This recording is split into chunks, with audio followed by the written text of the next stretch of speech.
Yes, yes, yes. It's Raphael Dawkins with the Combat Radio. And we're going live at the most unusual of times. The most unusual of times, but these are the most unusual of times. Let's get the mic positioning right. So I know what you're saying. You're saying, Rafi, what's going on? Why are you live? Why are you live at these hours? Why are you live at these early hours in the UK? What's going on? Well, it's a very, very simple explanation. And that is, I've looked at my planner. I need to bang this one out to fit in with the schedule. I was going to do this last night or yesterday, but work commitments, time ran out. And so, yeah, we're doing it at some crazy time in the morning over here in the UK. But, yeah, anybody who misses it live can catch the replay. Okay, so let's get into it. Let's stop sharing that and see what we got. Okay. What's the title? Let me share. Go ahead and share Exhibit I. Where is it?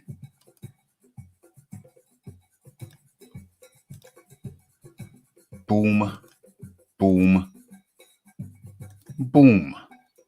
Okay. How is that up on the screen? Let me move that out the way.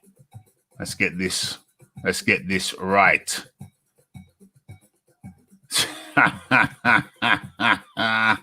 OMG. Only in your wildest dreams, my friend. Only in your wildest of dreams. Not in this reality. Not in this reality. Okay, let me drop that down so we can get into Exhibit I. What does this say? Okay, so Frank Warren says Tyson Fury will fight this year, even if Deontay Wilder does not. And what we got here? John Daly up early in the morning. How you doing, John? Yeah, I know. You're thinking, what the hell's Rafi doing up at these hours? Well, it's a long story. We can talk about that some other time. I had to bang this one out. What we got here? Philip Hrgovic is the future of the heavyweight boxing. Only in your wildest dreams, my friend. Daniel Dubois sparks him and sends him back home. Sends him back home so he can get some tea and biscuits from his mommy. Okay. OMG. Okay, so what we're talking about here, what we're doing here. Hold on. First things first. Let me make sure. Let me do the sound check. 1 2 1 2 and sends him back home. Okay. We are live and we are good. Okay, so first things first, let me just drop this link into the chat. Should anyone wish to participate? I don't know, it feels kind of weird. Doing it at these hours. Feels kind of mad. But anyway, let's get into it. I got the title right in front of me. Okay, and well, first of all, I'll read the article and then I'll get into, there's a couple of pertinent questions which arise. First things first, let's read the article. Okay, so Frank Warren says Tyson Fury will fight this year even if Deontay Wilder does not. Okay. So Frank Warren insists we'll see Tyson Fury back in the ring before 2020 comes to an end, even if that means that the third fight with Deontay Wilder is pushed back further.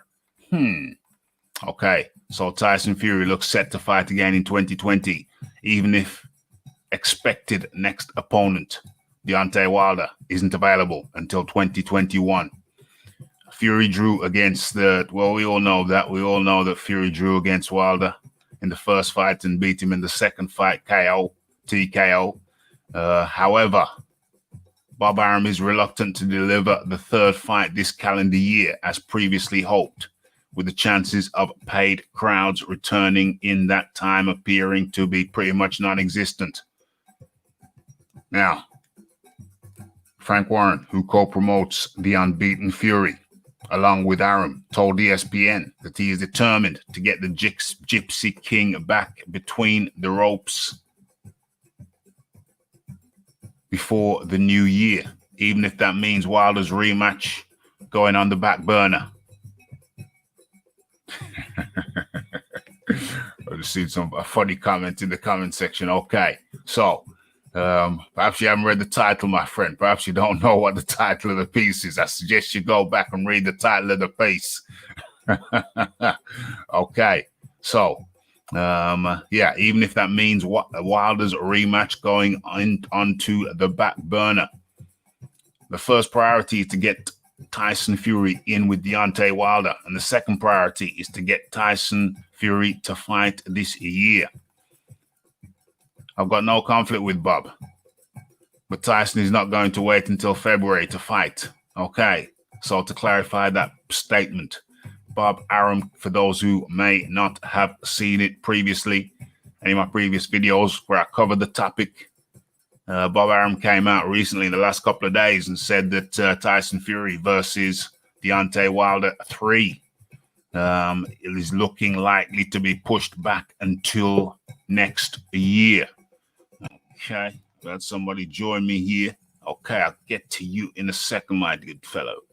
Okay, so Tyson is contracted to fight Deontay Wilder, but Tyson has made it very clear that he wants to fight this year. He's been training all of this year, and my job is to deliver for him. If the Wilder fight can't happen this year, okay, it might be a 10-rounder. It might be a 10-rounder. I don't know at the moment. It's no one's fault that this is the situation that we are in, but we can't go on waiting forever. And you have to make some commercial decisions for Tyson's well-being. I'm working on his behalf. I am working on his behalf. He's been working very hard and wants to get back in the ring. At this stage, I don't know what it will be or who it will be, perhaps. I just hope he fights before the end of the year. And we need somehow to make the Deontay Wilder fight work. I have no idea how it's going to work at this stage. Their last fight was the highest grossing gate for a heavyweight fight in Las Vegas. And we can't forget that. Was it the highest grossing?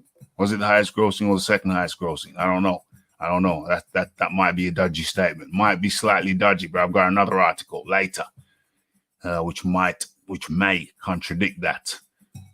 Warren said Fury's fight against either Anthony Joshua or Dillian Whyte has been ruled out for 2020. If Fury is in need of a keep busy fight, one name that has sprung up is a previous victim of his, Otto Wallin, who has said he would like a rematch. Sweden's Wallin proved to be a more difficult opponent for Fury than anyone had expected him to be, en route to a decision defeat in Las Vegas last September. And if he's able to get past Travis Kaufman in Connecticut this Saturday, the 29-year-old Wallin could be the perfect combination of a rematch intrigue and a relatively low risk for Fury to get in his hoped-for 2020 fight before finally moving on to completing the Wilder trilogy. And that's an interesting point because they talk about completing the Wilder trilogy, but what happens if Wilder wins? What happens if Wilder wins? Then it's not a trilogy anymore because they're going to fight again, aren't they?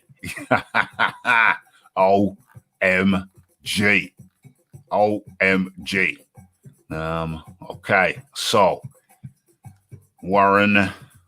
Okay, so they're talking about he's going to fight. Fury's going to fight, but But what? Frank Warren's Fury will fight this year, even if but Deontay Wilder probably will not. Okay.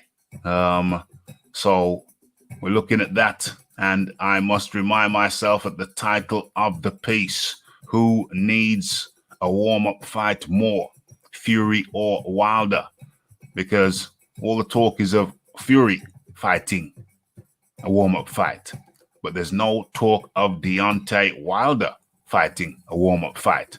But my question is, surely it's Deontay Wilder that needs a warm-up fight. And in comes a man called John D. Lee. John D. Lee. How you doing, mate? Morning, Raf. How you doing? You good? Yeah. Can you hear me all right? Yeah, I hear you fine. You're on Bluetooth and you're in the motor. Yeah, I'm at work. I'm working. Yeah. No. I know people's schedules is kind of crazy. You look at the clock and you kind of get to know who's doing what at what time. It's kind of mad. But you're a mystery. I never know what you are when you're doing stuff. I've got this map in my head. You can tell me anytime around the clock, and I know a person who's doing something. You just pick up people's timetables. It's mad. It's crazy. It's mad, I tell you. Mad. But yeah, so I had to bang this one. I had to get this one out. Timetable conflicts. But I look at my schedule, and this one had to go live to get this one out. Should have gone last night, but couldn't do it. So I thought, you know what? Early morning, let's bang it out. I know a lot of people are going to be missing out. They love the live show. They love to be in the live show live. But I'm afraid they're going to have to catch this one on playback. But the question is, I need to remind myself who needs the warm up more. John D. To be honest, I think they both need to be in the ring before February next year. Yeah. Wilder, if he's going to make changes, yeah, he doesn't really want to be doing that when he fights Fury. So if you need a straight answer to the question, it's Wilder who needs to warm up more. But that's making the assumption that Wilder's intending to fight Fury. The silence is deafening from the Wilder side. Very much so. Fury's been making a few comments, calling him out, saying stuff. Yep. And normally Wilder's got plenty to say for himself. Yeah. And we haven't seen really any footage of him training. We haven't heard anything at all since he spoke on the Black Lives Matter thing. Which is fine. I mean, he should have been talking on that. That's not an issue. But we haven't heard anything boxing related since he made that I Am Your King video, which was a bit... I don't really want to get into what I think about it. But OMG. I mean, I'm going on his IG now. OMG. OMG. It's the gram. I'm on the gram now. I'm in the Bronze Bombers page. There's the blue tick. It's legit. Let me see. Let me make sure you see what I'm seeing. Okay. There's the blue tick. It's legit. And there don't seem to be anything boxing related. He's doing some modeling. Deontay Wilder is doing some modeling. He's modeling some. What kind of garb is this? What is that? Is that the sarong type of thing? Is that it's Nigerian stuff. The Nigerian. Wilder did that test to identify his heritage, didn't he? And I think he's predominantly Nigerian, although there's a mix. Yes. So we got the Juneteenth. Happy Juneteenth. Yeah, fine. I understand that. Lisa Bales was kind enough to explain that. That was, what did she say? It was I can't remember, but it was something to do with freedom. It's the end of slavery in America. Yeah. And I think it goes to Juneteenth, because that's officially when it ended from Congress. It's the last slaves to hear about it in Texas. Yeah, something of that nature. The Texans were the last ones to know. Yeah. And they found out on the 19th of June. Damn. And then Pretty before certain that, it's the 19th. yeah, some Juneteenth, something like that. Somewhere up in there, as Deontay Wilder would say, somewhere up in there. And before that, of course, your king is here. No, that wasn't the king is here. That was a different one. What was this one? Let me just remind myself. That's his poem, Raf. Oh, let me just hear it again. Can I? To this day. Oh, damn. As if 400 years of slavery wasn't enough. From the womb as a black man, we was born to be tough. Lynched, whipped, burned was the thing of the past. But to this day, jailed, raped, gunned. How long will it last? As if Malcolm X and MLK wasn't a must. As Eric Garner, Breonna Taylor, Trayvon Martin all died from, well, just being us. Dark like molasses, black like the night. United we stand, together we fight. Fighting for Ahmaud Arbery and all of the others. Tell me why y'all killing all our sisters and brothers to this day? I don't remember a time when none of my people did anything to you people other than work hard and try to be equal. Now y'all mad at protesters and riots? We showed you nothing but peace. We done being quiet. To this day, to this day, to this day.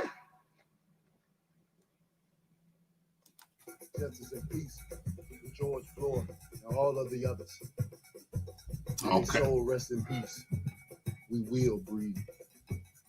Oh. To this day. Oh. Let's stop that. As a phone. Let's stop that.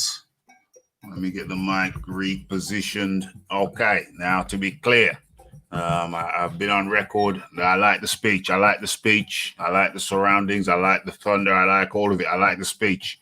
So this isn't mocking the speech in any way. I like the speech. However, I'm just trying to locate and identify and go back to find a point where Deontay Wilder last posted about boxing. Hold on, what's this one? Iron sharpens iron. Isn't it a video? No, it's not a video. Okay. So this was when was this? This was 22 weeks ago. Now let me do the max. That's 4, 8, 12, 16, 20. So that's 5.5 months ago. Let that sink in. It was 5.5 months ago since Deontay Wilder last posted a directly boxing related matter on his IG. What did he write? Counting down the days till we're back in the ring. We will rise. I am thankful for the support from my Bomb Squad Nation and our newest member, Raising Canes, for having my back. Who the hell's Raising Canes? Raising Canes? Raising Canes, official Instagram, Raising Canes, chicken fingers founded by Todd Graves. What the hell is this? Oh, chicken. Okay, I didn't know it was going to be chicken. All right. Okay, so what's that? That's a fat cat. Okay, so that was the last time Deontay Wilder posted about boxing, directly boxing related matter. 5.5 months ago. That ain't good at all. And so we get back to the question. Let me put that back up in the chat so people don't forget, in case y'all forgot. The question is, who needs a warm-up fight more, Fury or Wilder? And you're saying it's Wilder, John. Yeah, can you expand on that? Yeah. So they're both. If anyone needs to make adjustments to what happened last time, yeah, it's Wilder. Mm-hmm. Now, the argument for AJ not going into the ring directly with Andy Ruiz was it's very difficult to go in there and make the adjustments you've been working on under the hot lights when, the pressure's on. And so a lot of people advised that he took an interim fight to get himself ready. Yes. Obviously, if you've lost 3 world titles and they've gone to the PBC and you haven't found it very easy to deal with them, that could have been business suicide. And also, I think whatever anybody's got to say, AJ has proven his mental toughness time and time again. Mm-hmm. So he was able to do that. Yeah. I haven't got any concrete evidence to say that Wilder is mentally less tough. But generally speaking, it's very hard to go into an immediate rematch, change your style, and execute the game plan. Mm-hmm. Mm-hmm. Mm-hmm. So if nobody changes their style in the next fight, even if Wilder doesn't come in there with a £40 costume on, it's going to be harder for him than it is for Fury. Yeah. Yes. Yes. Yes. So that's why. Yes.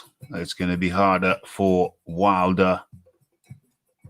It's going to be harder for Wilder if both come in with the same kind of tactics, with the same kind of strategy, and arguably with the same type of skill set.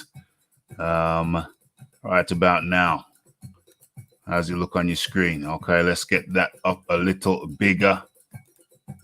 Right about now. Okay, I think that looks okay. Okay, right about now. As a matter of fact, rat-tat-tat-tat. Since you just mentioned, what is that? Let me drop that down so you can see it clearly. Since you just mentioned Andy Ruiz, Andreas the Punch Ruiz, the breaking news is that, where is it? That's not it. Is that Arreola, or Andy Ruiz versus Arreola, is now official. It's official that Ruiz is taking on Arreola, and I raised the question. I raised the question on Twitter. If you're not following me on Twitter, then you are crazy, folks. If you're on Twitter, exclusive content. And my response to the news that Andy Ruiz is now officially fighting Arreola. Bad luck for Ruiz taking such a blatant gimme fight. Waste of everyone's time. Talking about Arreola, they're talking about Ruiz is going to make an example out of Arreola. Well, I think he's making a spectacle of himself. Why the hell is he taking such a low-ranking opponent? You got Joshua there taking on top 10 guys. And you got Arreola taking on top 50 guys. Not a good look at all. Not a good look at all. Seems kind of pointless, but I understand the point. So I guess there is a point. And the point is just to get in there, both Mexican heritage, one from Mexico, the other one from LA. But still, both Mexican parentage, Mexican heritage. Pointless exercise for me, although I guess we'll be able to gauge certain things from the numbers. Both Mexican, both should be garnering big Mexican support. We shall see how that turns out. It should be an indication, some kind of indication of Ruiz's pulling power when he's in a fight with someone not named Anthony Joshua.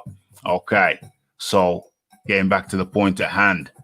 My philosophy on this, my point on this is that, yeah, if anyone needs a warm-up fight to the two, surely that would be Deontay Wilder. And the problem I have is that with Deontay Wilder's silence, surely it shouldn't have been Fury coming out saying, yeah, I want to fight again. I want to fight again this year, whether it's with Wilder or not.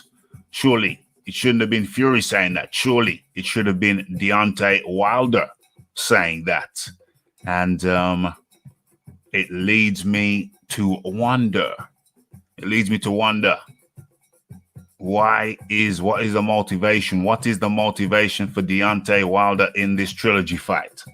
What is the overwhelming motivation? That is the question that I have on my mind. And I put it to you, John. I put it to you that with Deontay Wilder's silence, with Deontay Wilder not coming out and saying there's some things I want to refine in a warm-up fight, I put it to you that it's not a good sign. I put it to you that Deontay Wilder is looking at this trilogy fight. I know a lot of people are saying he's probably not, they're not even expecting him to show up for the fight. I know a lot of people are saying that he don't want the fight. He don't want to be around. He's going to drop out of the fight. I know that is a narrative which could well have some validity to it.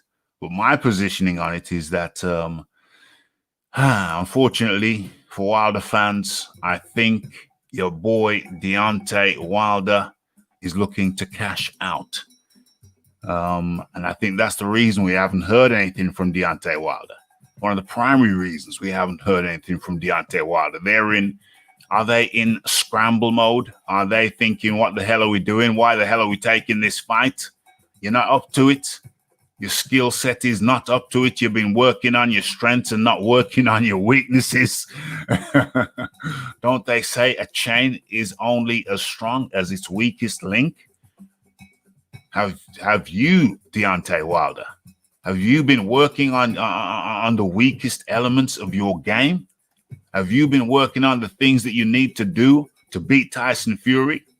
Do you have the ability to beat Tyson Fury? Do you even have do you believe that you can beat him now after what happened the last time around? I put it to you, all parties, everybody here now, everybody listening in the future. I put it to you. It appears to me that Deontay Wilder is looking at this fight as a cash-out fight. Link in the chat for anybody who wants to jump in. John D. Lee. What say you? Well, I'm not sure Wilder's looking at it as a cash-out fight, because if he was, I think he'd actually be trying to sell the fight. I think his management team might be looking at it as a cash-out fight. Right. Because I don't see what... The thing is, let's contrast it to the last person who had a major loss, who was a world champion in AJ. Mm-hmm. He didn't do a whole lot of talking in between fights. That's but right. We did see a lot of training footage. A lot. Yes. Yes. So maybe they're thinking they're being smart by not putting the training footage out there, because they want to surprise Tyson Fury. However, that would go against all of his previous behaviors. So I don't have a lot of faith in that being the case. And I wouldn't 100% rule it out. My personal opinion is they don't want it. Because we're not hearing anything about it. Yeah. And 12 months out the ring isn't good for any fighter. And they seem perfectly content with Bob Arum pushing it back and pushing it back and pushing it back. Now, I understand that they need to generate revenue, but in these unusual circumstances, they don't seem to be exploring the Saudi option at all. At all.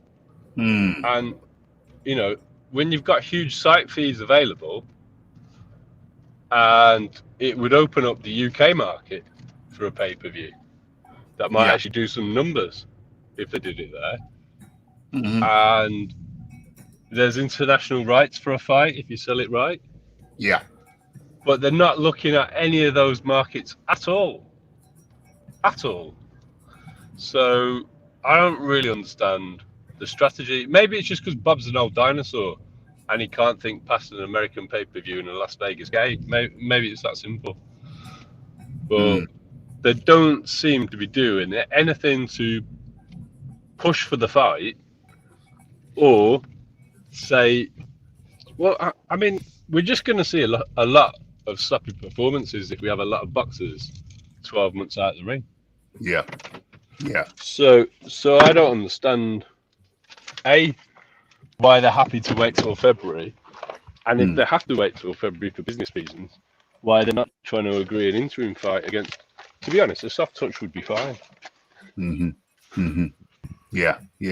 A soft touch would be fine to an extent, but only if they both agreed an interim fight. I mean, I don't think I'd watch it. I don't think it would make any money. But if he's serious about winning the rematch, then it wouldn't be a bad thing.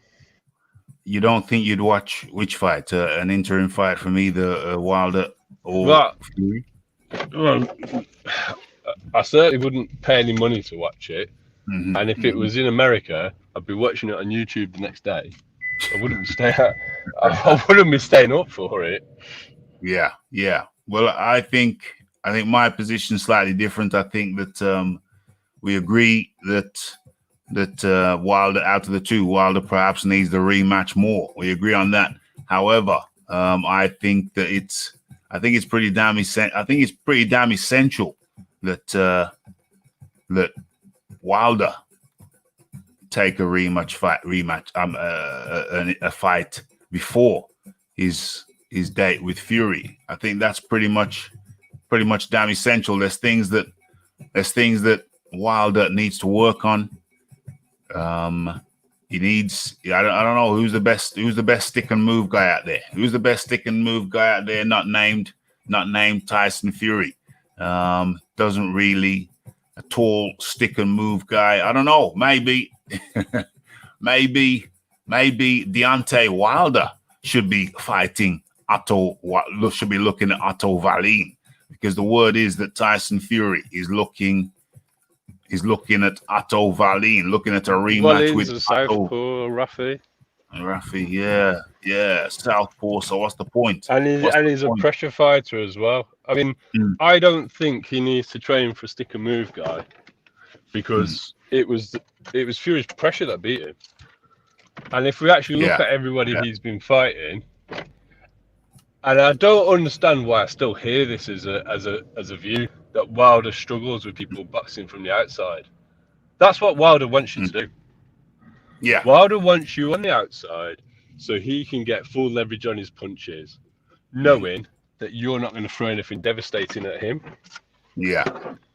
So I actually think whilst he doesn't win rounds against stick and move guys, that's actually what he's good at, because he just waits till he gets his time and then he lands his big shot.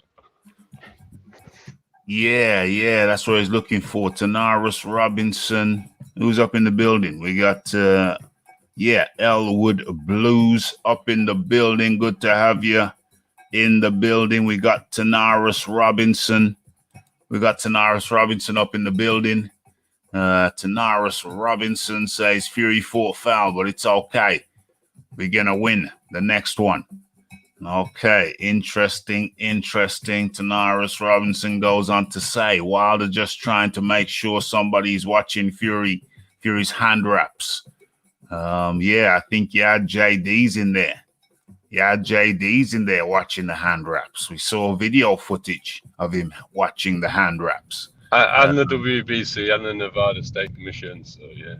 And a whole bunch of people were watching the hand wraps. What we got here? Tanaris Robinson. Wilder still healing from the loaded gloves. Nothing wrong with February. Damn. Charles Miller up in the building. Great to have you guys up in here for this unscheduled, at this most peculiar time. Well, hey, there's reasons for everything. Scheduling issues. Wilder ain't taking a tune-up. Well, why not? He needs it more than Fury. I think a tune-up is most beneficial to both of them, where he needs it. Damn, Dixon Sliders is up at this hour. Okay, needs it more than Fury, arguably. Otto Wallin about to fight on the Benavides undercard. That is true.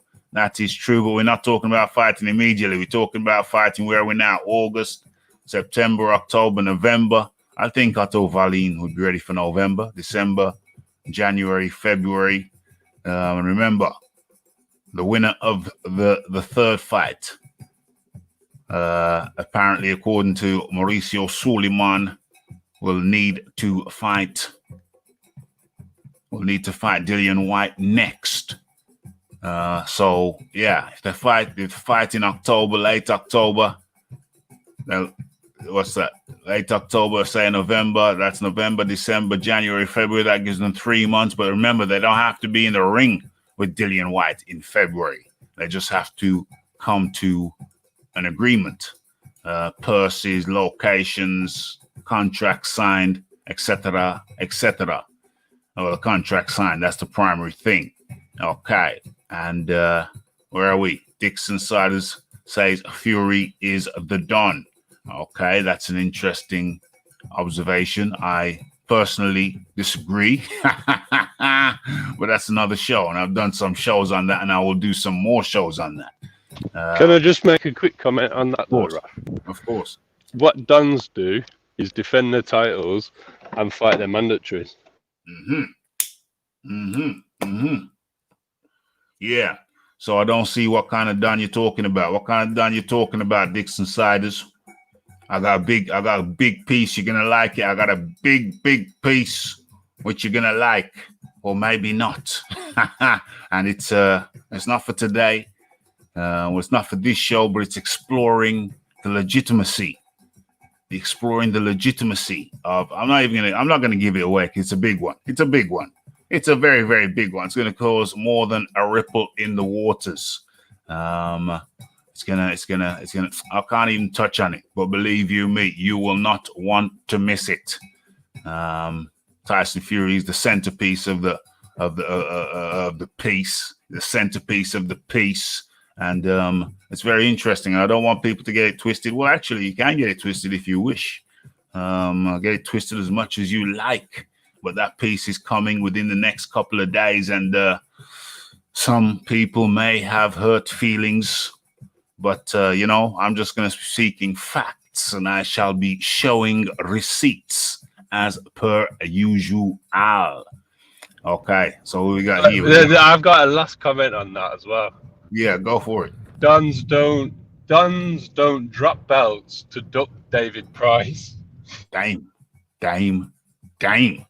And if you don't know what John Dealey is talking about, he's talking about back in the amateur. We're talking about in the amateur days. Are we talking about in the amateur? No, this is as a pro. David Price just has a victory over Tyson in the amateurs. Yeah, which may account for why Tyson decided to drop the British title, the title that Joyce and Dubois scheduled to fight for. Oh no, it's Joyce. In fact, no. Did he win that against Gorman? Yeah, he won that against Gorman. So that particular title, Tyson Fury dropped, went to Ireland, became the Irish heavyweight champion. Damn. To avoid fighting David Price, who was the mandatory challenger for the British title at the time. Yep. Yeah, Dons don't do that type of behavior. Dixon, Dons don't do that type of behavior. And Robert Brown comes in and says, fake Fury fans say Deontay twerking, but nothing about Fury teaching his kid. Oh, dear. Yeah. Okay, well, that's another one for another show. I know what you're talking about, singing along, rapping along to Biggie Smalls. And he included the word in front of his kids. It's a tricky one. It's a very tricky one. I'm not going to get into that on this particular piece. I don't know. I don't know. What do you say? It's on record. The dude recorded it, he put it on wax, he put it on CD. What can you say? I mean, you got to hold the artist responsible to an extent, surely. I'm not saying that Fury was right. Me personally, that's another one for another one. It's a hell of a tricky one. That's a whole debate in itself, which I don't know. I don't want to. This isn't that. That isn't the topic of this, but I do understand. I do understand the controversy of it.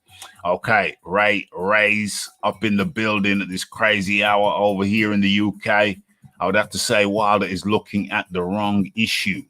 He needs basic boxing fundamentals, and you cannot learn a lifetime of information within 12 months. Yeah, well, he's been sitting out. He's been sitting out with a bicep injury for a part of that 12 months, so we can't even say he's been focused on learning for a good portion of that. We don't know what the hell he's doing. He's not posting. I've showed you his IG, and he ain't posting boxing related matters. So that leads me to suspect that this is a cash out.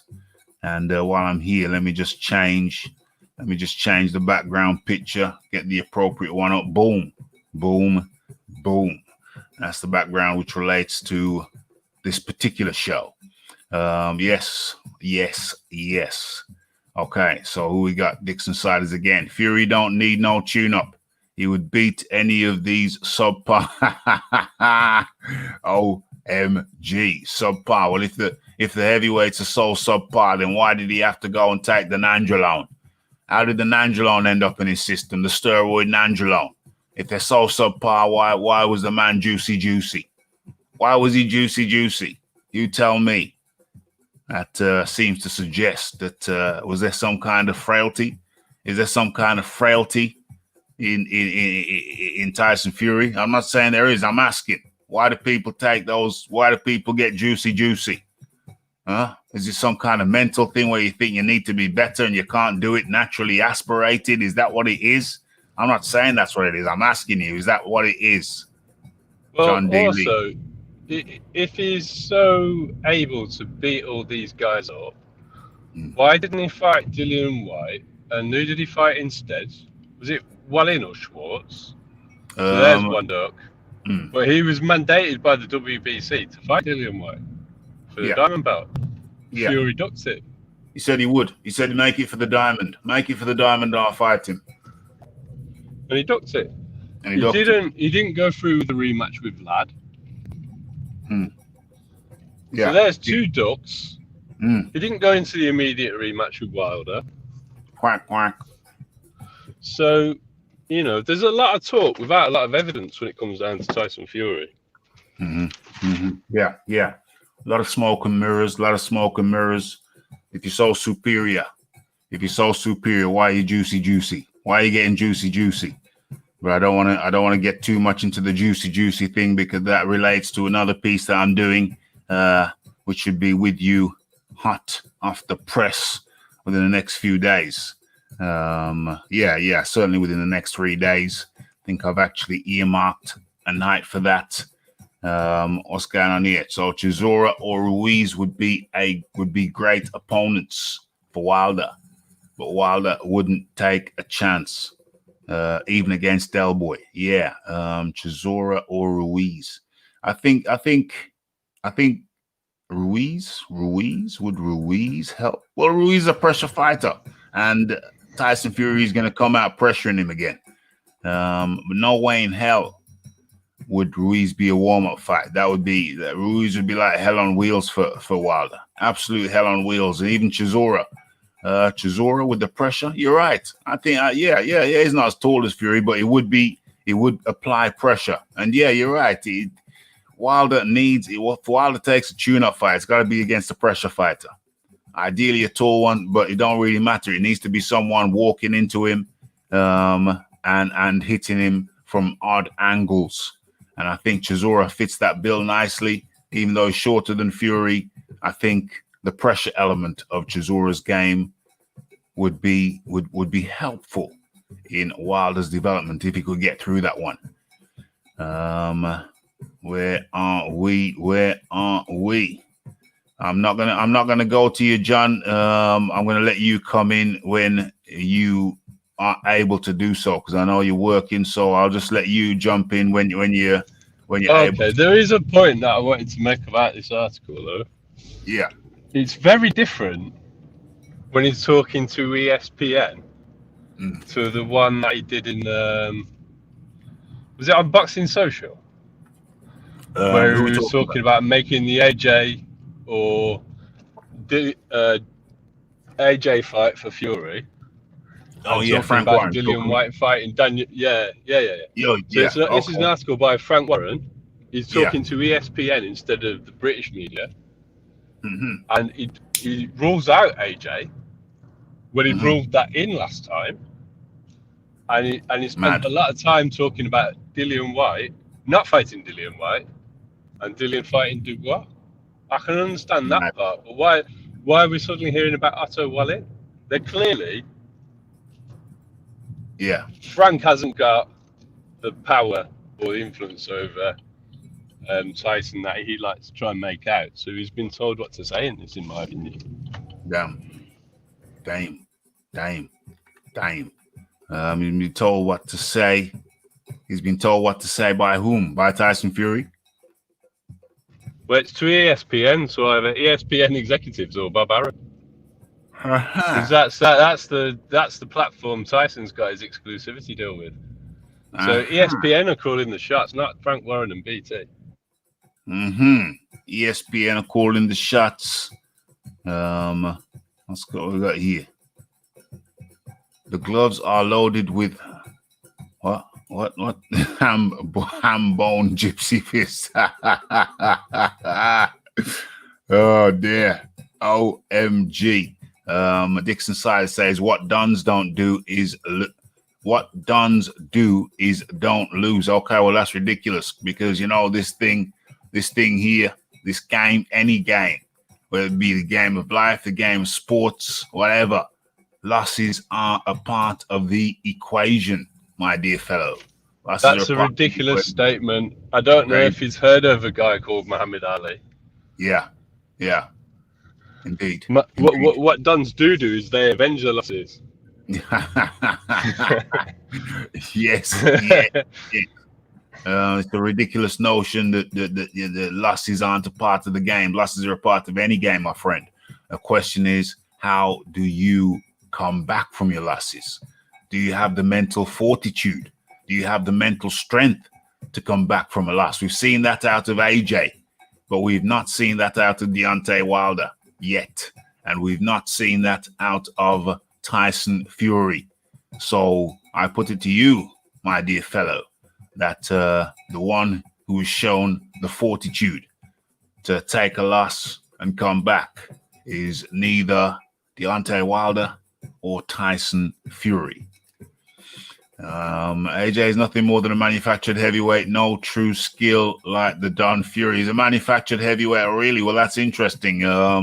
He did get a gold medal at the Olympics. He did become unified champion when Tyson Fury was in the beer house, in the whore house, in the curry house, in the crack house, dare I say it. So that's what Duns don't do. Duns don't gorge.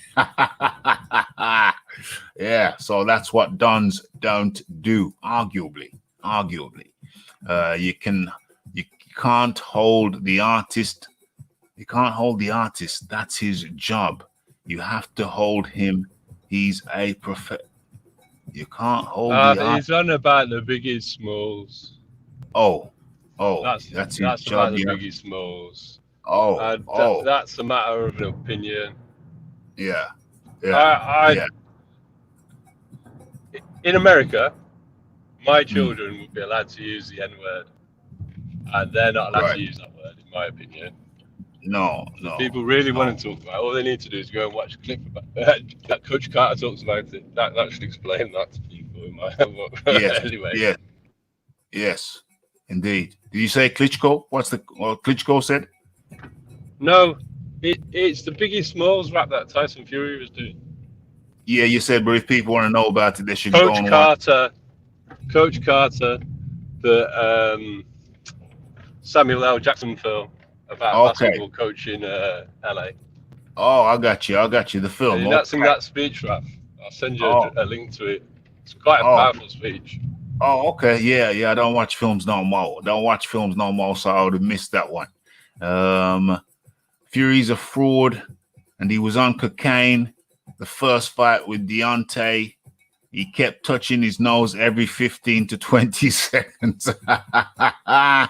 OMG.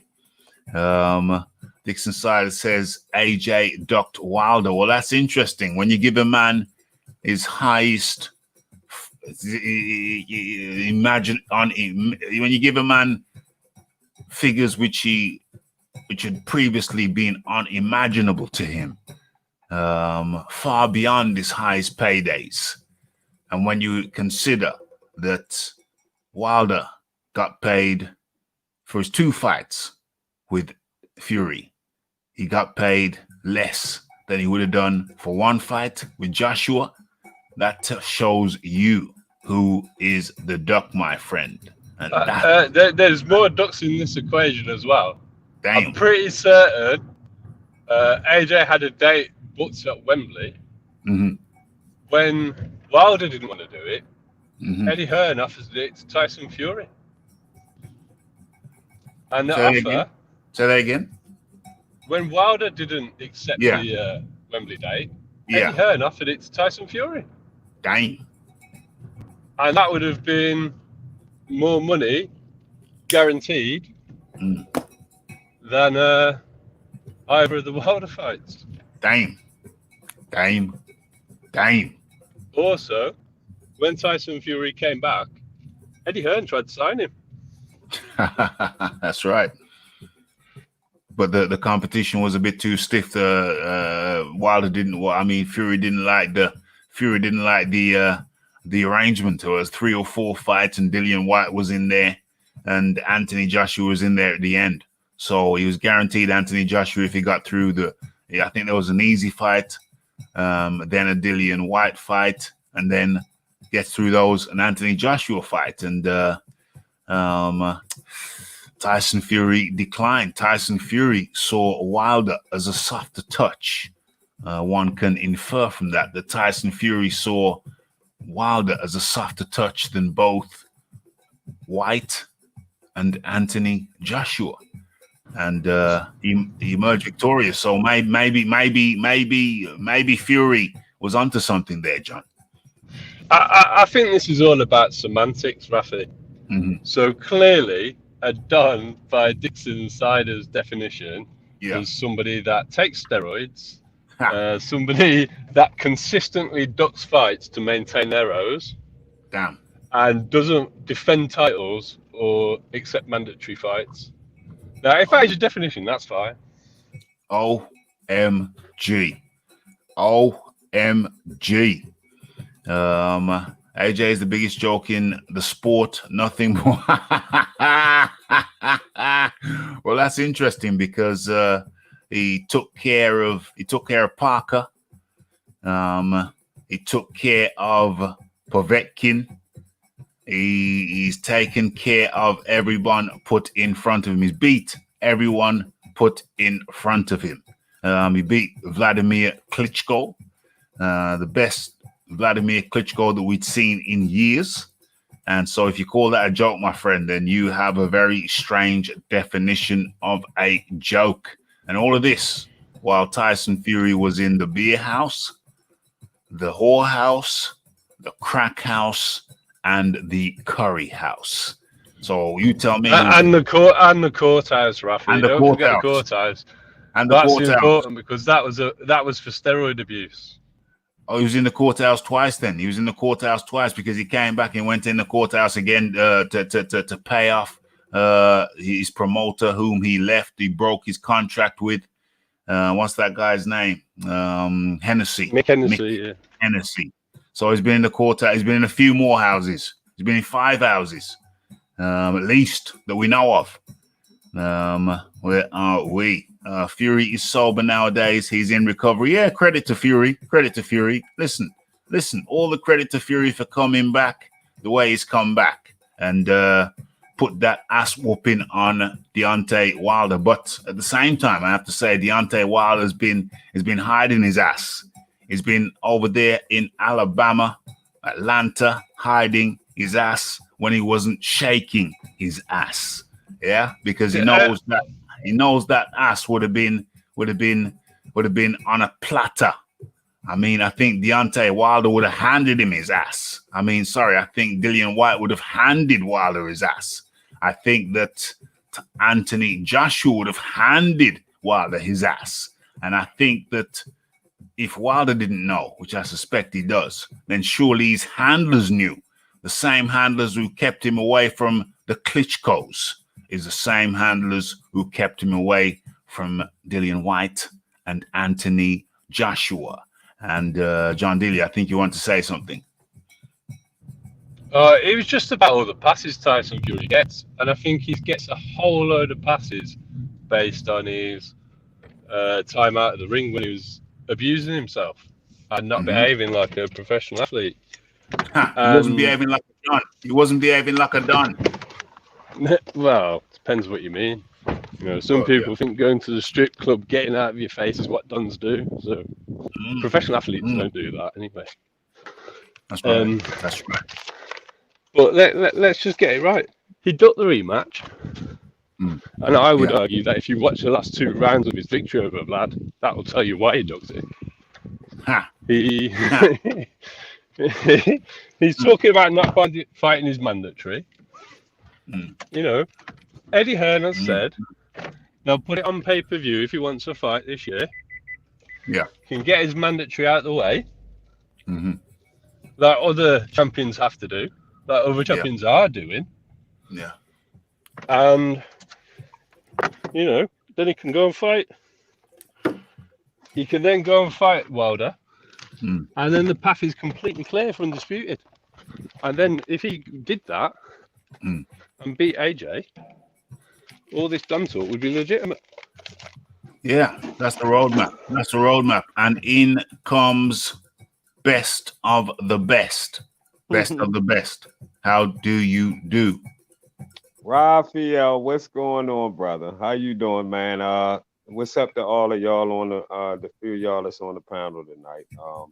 I was just sitting here listening to you, Raphael, and I tell you, man, y'all ain't talking nothing but the truth. The man induct everything. I mean, and people just, you know, a lot of his I guess his so-called supporters, they just don't want to face it, you know. But everybody that Deontay Wilder was supposed to fight in the heavyweight division that we all really wanted to see him fight, like fighters like Joseph Parker and Klitschko, and like you say, Dillian White. I mean, I even wanted him to even fight somebody like Carlos Takam, or even what's the other rough guy that got 9 losses? Derek Chisora, you know. But he everybody, yeah, good fights like that. We couldn't get that, Raphael. We couldn't get that out of Wilder in 40 plus fights up to this point, and until we got the Tyson Fury situation, that he ducked everybody. He ducked everybody, but he wanted he rubbed his hands when Tyson Fury offered his services. Quick. Yeah, he rubbed his hands. He rubbed his hands together. You know why? Because, like you said, he thought Tyson Fury sat around for them few years and got fat, and like they say, he was using drugs and all that, whatever they were saying, all the stuff that Tyson Fury was doing. And Deontay Wilder and them looked at that as just a good name. Like, if we could at least pull him off the couch and beat him, then I can at least say I got an A-level type name on my resume. So that's what they was trying to do, but it just didn't turn out to go that. It didn't go that way. Didn't work out that way. They thought that Tyson Fury is a cherry pick. Was Tyson Fury a cherry pick? Oh no, Tyson. I mean, Tyson Fury was a cherry pick. He was a cherry pick to them. They thought he was a cherry pick, but Tyson Fury knew within himself, just like a lot of us look at Wilder. Tyson Fury knew that he could beat. If he couldn't beat nobody else, he could beat that style. Because it ain't no style. It's nothing. It's the only thing you looking for, Raphael. You got to go in there and look for the one long right hand that's going to be coming at you. Do you know what serious boxers that we done watched over the years would have done to a person like him? Can you imagine Evander Holyfield fighting him? Can you imagine that? That it wouldn't even be funny. It wouldn't even be like the technically sound boxing that he would get from a fighter from as his opposition would just be so ugly. It would be terrible. It'd be terrible. It'd be, Terrible. utterly terrible. And in comes the man. I think he comes from Alabama. He comes from down south. He's the Blues brother. Elwood Blues. How do you do? I'm good, man. What's up, everybody? Yeah, man, it's good to have you up in here. I knew we'd get some of our American cousins up in here at this crazy time over here in the UK. It's a long story, but One thing real quick about the right hand. Joe Lewis used to say something about fighters with good right hands. So I'll take that right hand. I'll take it from them. Let's stick it right up their ass. OMG. Yep. OMG. So Elwood Blue. You're right. Yeah, Elwood Blue. So what's your take on this situation? Who needs the warm-up more? Why is Tyson Fury talking about the warm-up when it should be? Because he's itching. He's ready. He's the champ of the world right now. He's got that glow. He wanted to go ahead and do the AJ fight anyways. That would have already happened had this COVID not ruined everything, man. So I mean, he don't need no tune-up. Wilder needs a complete reconstruction of his soul. Like his constituents is going to be his downfall. His ill-gotten like refusal to admit logic as reality. People that are around him that just won't accept anything, bro. They'll make excuse after excuse after excuse and just push him to the fight. Like he won't surround himself with the right people. Therefore, he will not be in the right condition. Therefore, it'll be the exact same Wilder or even maybe a worse Wilder. Because the whole thing about Wilder was his ultimate belief. That was his one. Like he had his gift, of the strength, and his ultimate thorough belief. That belief is never coming back, man. Because it was fallible to begin with. It was a complete fallacy. Yeah. Yes, it was. Yeah, you guys go ahead and freestyle amongst yourselves. I'm away from the mic for a couple of minutes, so you go ahead and talk to each other. Hey, what's that, Blue?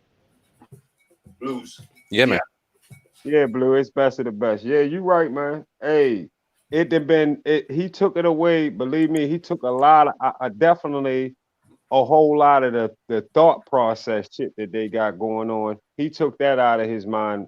Period. Believe me, when he come back, you'll see if they fight in a third fight, it's going to be just like you said. Because right now, if I'm Deontay Wilder manager for real, if I'm on his team, ain't no way in this world I'm letting him go back in there with Fury right now on a third fight. Not right now. We gonna get it eventually, but we got some things to work on before you go back to that fight.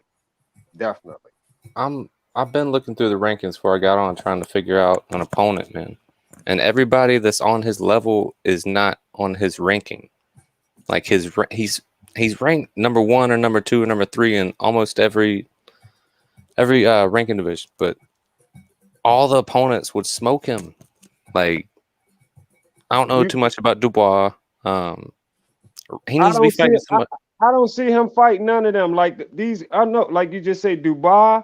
I don't see him fighting the one that just signed. The guy that just went and signed over there with Top Rank last week. Ajaba,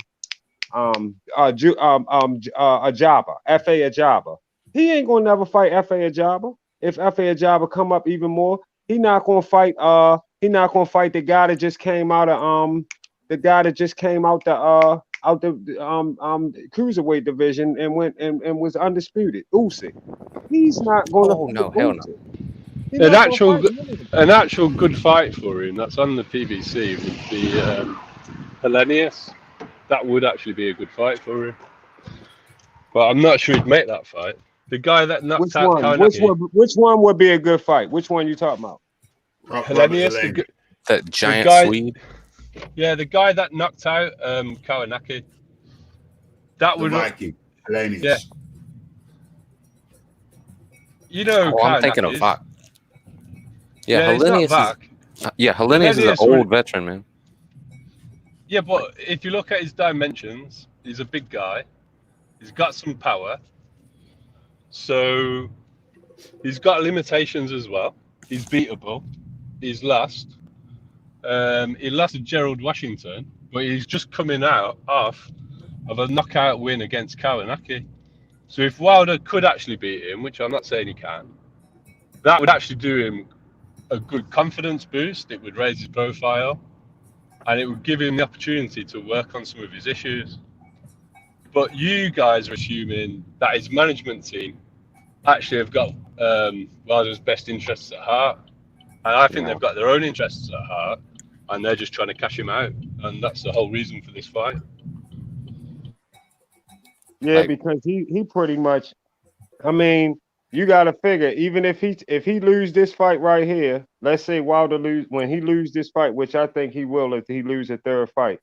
After that, what he gonna do as far as coming back to fighting the top fighters? Like, who he gonna go through? What you gonna go through? Dillian White? You gonna go through the fighters like I said earlier? Dillian White? You gonna go through like some Joseph Parker? You gonna fight?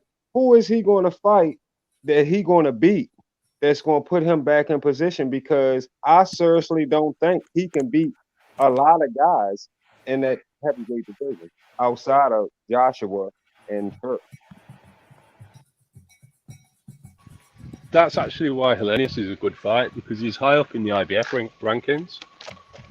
So Kawanaki was getting positioned to become the IBF mandatory after Pulev.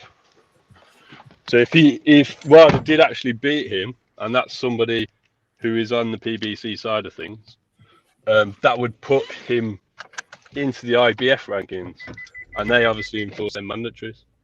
Oh, okay. So you saying that if Wilder was to lose to Fury, then fighting Hellenius would be a good start back up fight for Wilder. I don't actually think that would be the first fight, because I think it's too difficult. I think he'd need a confidence building fight and then fight Hellenius, because that would actually put him, if Joshua had fought Pulev by that point, beating Hellenius could make you the mandatory for the IBF belt.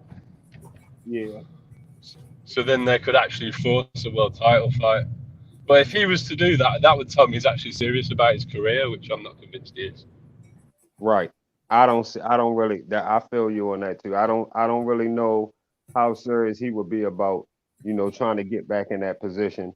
And also, if he was trying to, I don't know how serious Joshua would Joshua probably would still fight Wilder. Joshua and Dillian White have both said they would fight him if he loses the rematch, because they want the name on their resume. Right. So okay, I'm back. Okay, so I've got to address Dixon Sider's comment. He says Ali was no done. He was the biggest coward of them all. He proved it when he wouldn't go to war to help his country. Well, first and foremost, Muhammad Ali made a decision not to join the military to bomb, rape, and pillage a poor country. And I find that admirable. Most people, including Americans, look back on that time and say, why the hell were we bombing the living shizniks out of Vietnam? It has been universally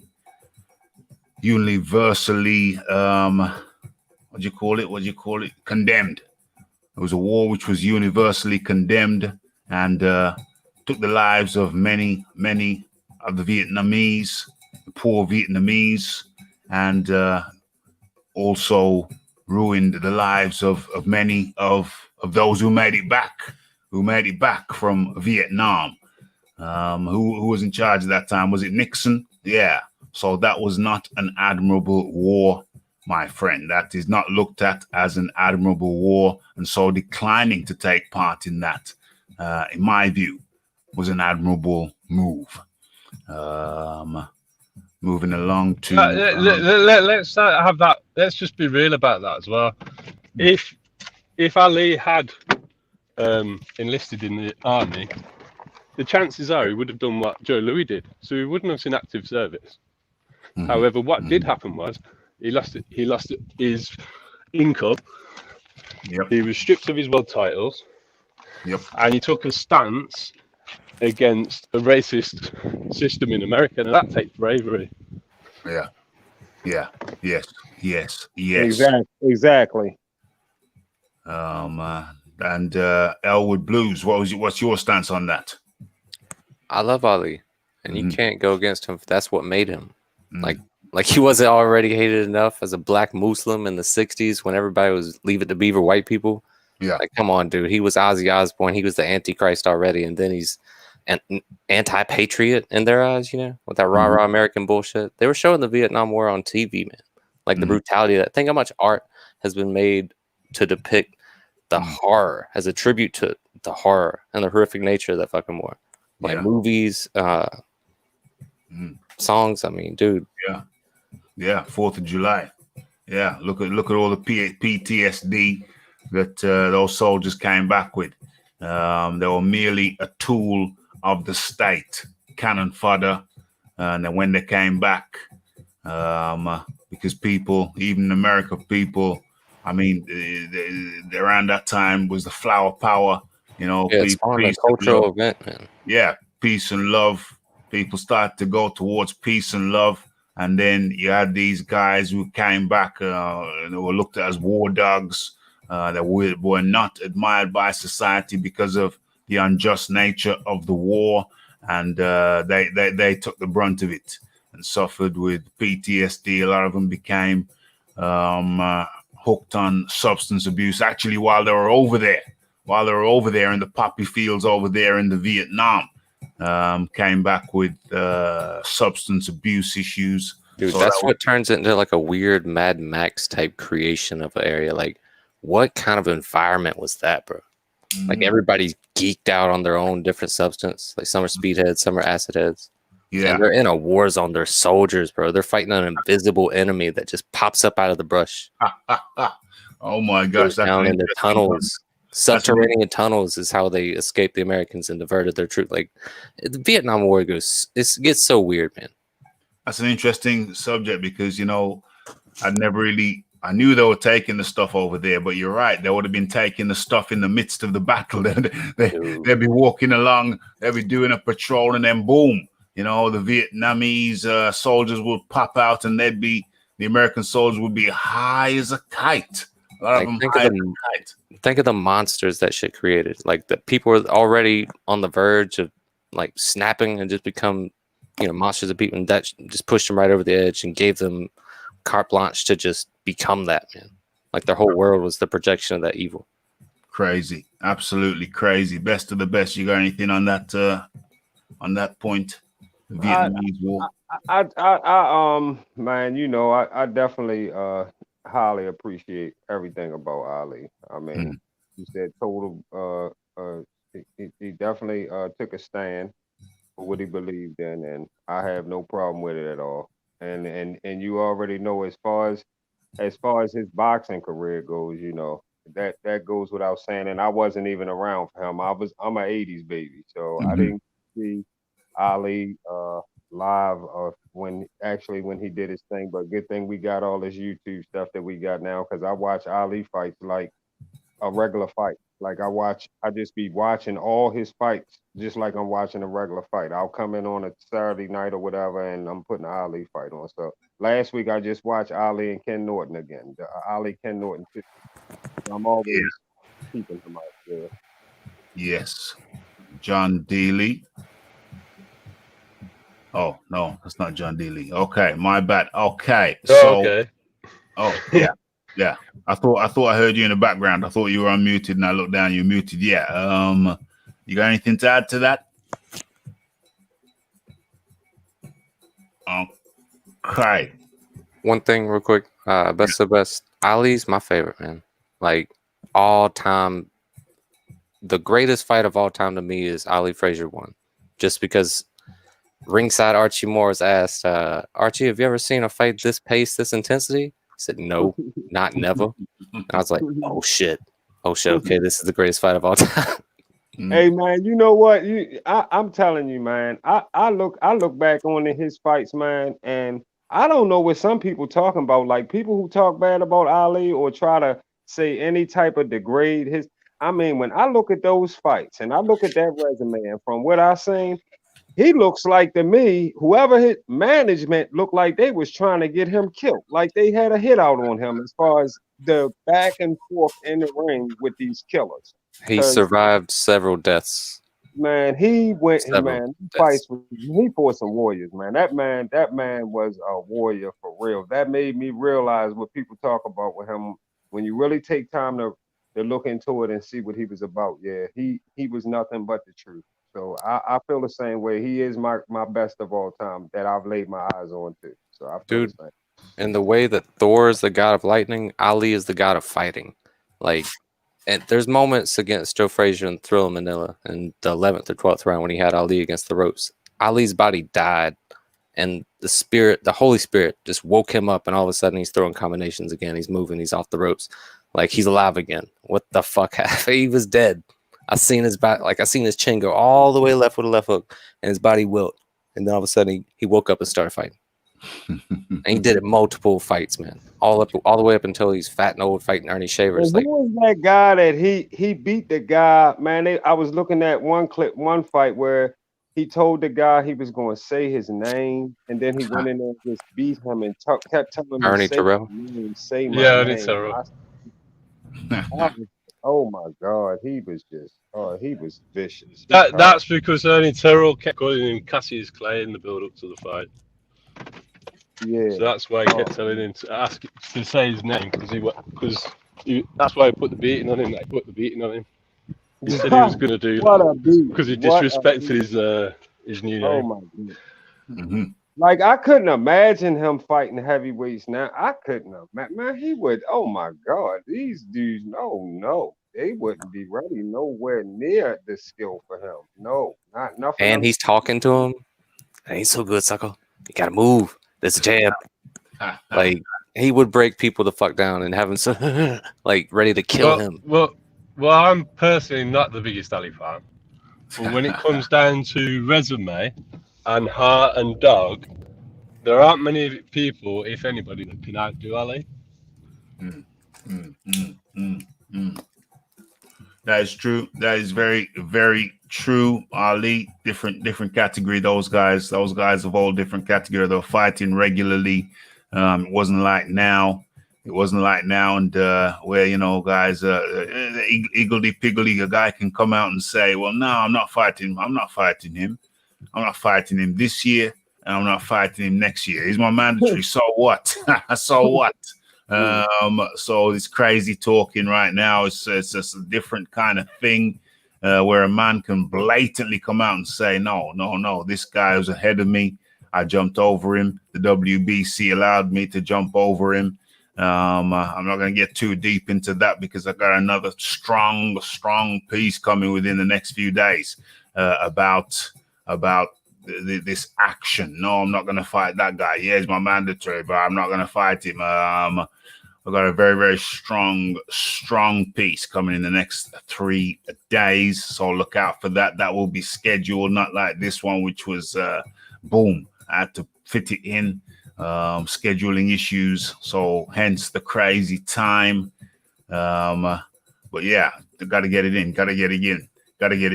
Robert Brown says Fury is a bum.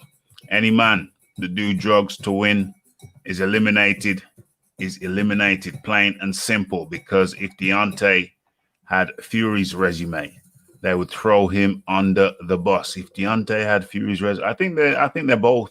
Well, I think Fury's resume is better than Deontay's. Fury's only a little better probably because Fury got Klitschko on his resume, and I think Fury got what's the name on there too? The guy I was talking about earlier. Chisora. He's got Derek Chisora. He's got 3 top 10 guys basically. That's all he's got on there. So anybody who wants to talk about Tyson Fury and Muhammad Ali in the same sentence, you can't do that. No. Ludicrous, utterly ludicrous to put them in the same sentence. Fury's got a better resume than Wilder, but only because of Klitschko, and I'll give him that. I'll give him Klitschko. But I ain't gonna get too deep into the Klitschko thing because there's a question there's a question of anyway. I'm not going to give away the piece. But what do we got here?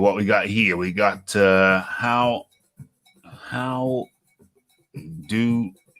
how know if he's in recovery, because we all know he's protected. Boxing is politics. How do we know? I think that's about Wilder's operation on his bicep. Oh, okay. How do we know he's in recovery? Because we all know he's protected. Okay, I get you. You're talking about carry on, John. You got, I think, is there something? Well, I mean, something you want to add? I'm a bit suspicious about all the injuries, because there's always injury whenever he has a poor performance, every single time. And the injuries that he claims, I don't see how he's getting in the ring with them. He claimed he broke his arm before the first Tyson Fury fight. Damn. Yeah, that's right. Third-degree burns. Didn't he have burns? Didn't he come out? How do you complete? How do you complete a camp with a broken arm? And wasn't it his right arm as well? Wasn't it supposed to be his right arm? I don't know which one it was, but it was. I don't really care which one it is, because he needs both. I've said this on many occasions.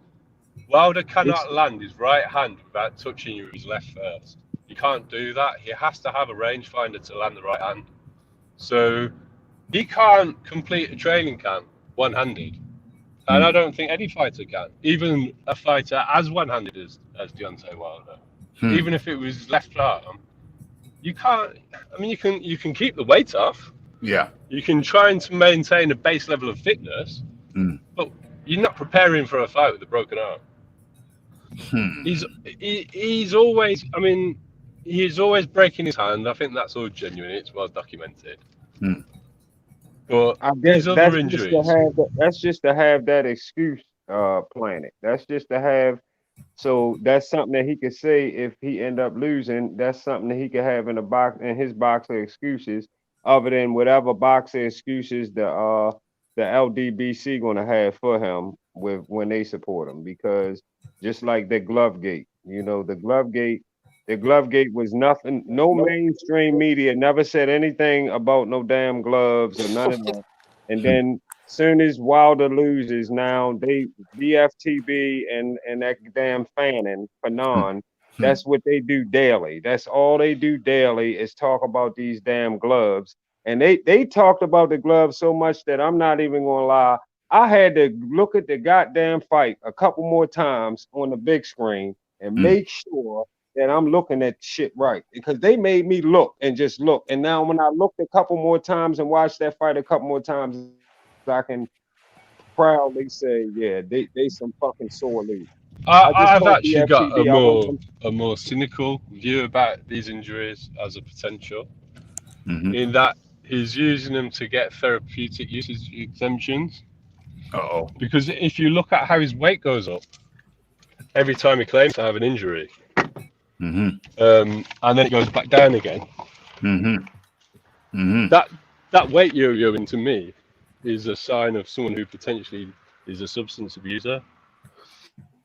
And that could possibly be true. I wouldn't doubt that with Fury. I wouldn't doubt it at all. And I wish if they could prove. Oh, you talking about with Wilder? Yeah. If you look at how Wilder's weight goes up, Wilder doesn't seem to be a person that can hold on to muscle mass. So he was at his near career highest against Tyson Fury. Right. And he's claiming he's had injuries. His weight dropped dramatically when he signed up to the clean boxing program. Right. Wilder had been trying to get up to 230 and struggling to get up to 230. And then he's been able to do it quickly and then not hold on to it. So those sort of fluctuations, and it's all in muscle mass. It's not like Wilder's ever putting on fat. Wilder stays lean all the time. Right.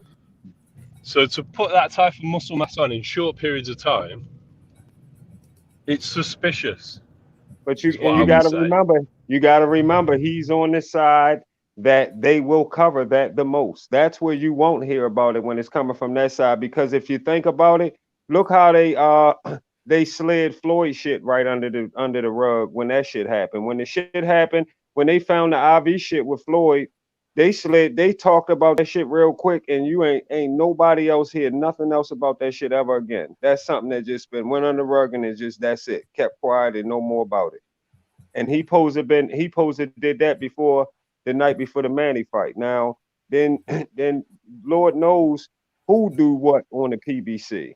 Because the PBC is the most protected in all aspects. Everything. They the most protected. They gonna let them do whatever. When they come to all that cheating and shit that people talk about, if anybody gonna get any cheating done, it's gonna be some silent cheating that we can't really see that goes on because it's coming from the PBC side. Because I feel like they do got the most power.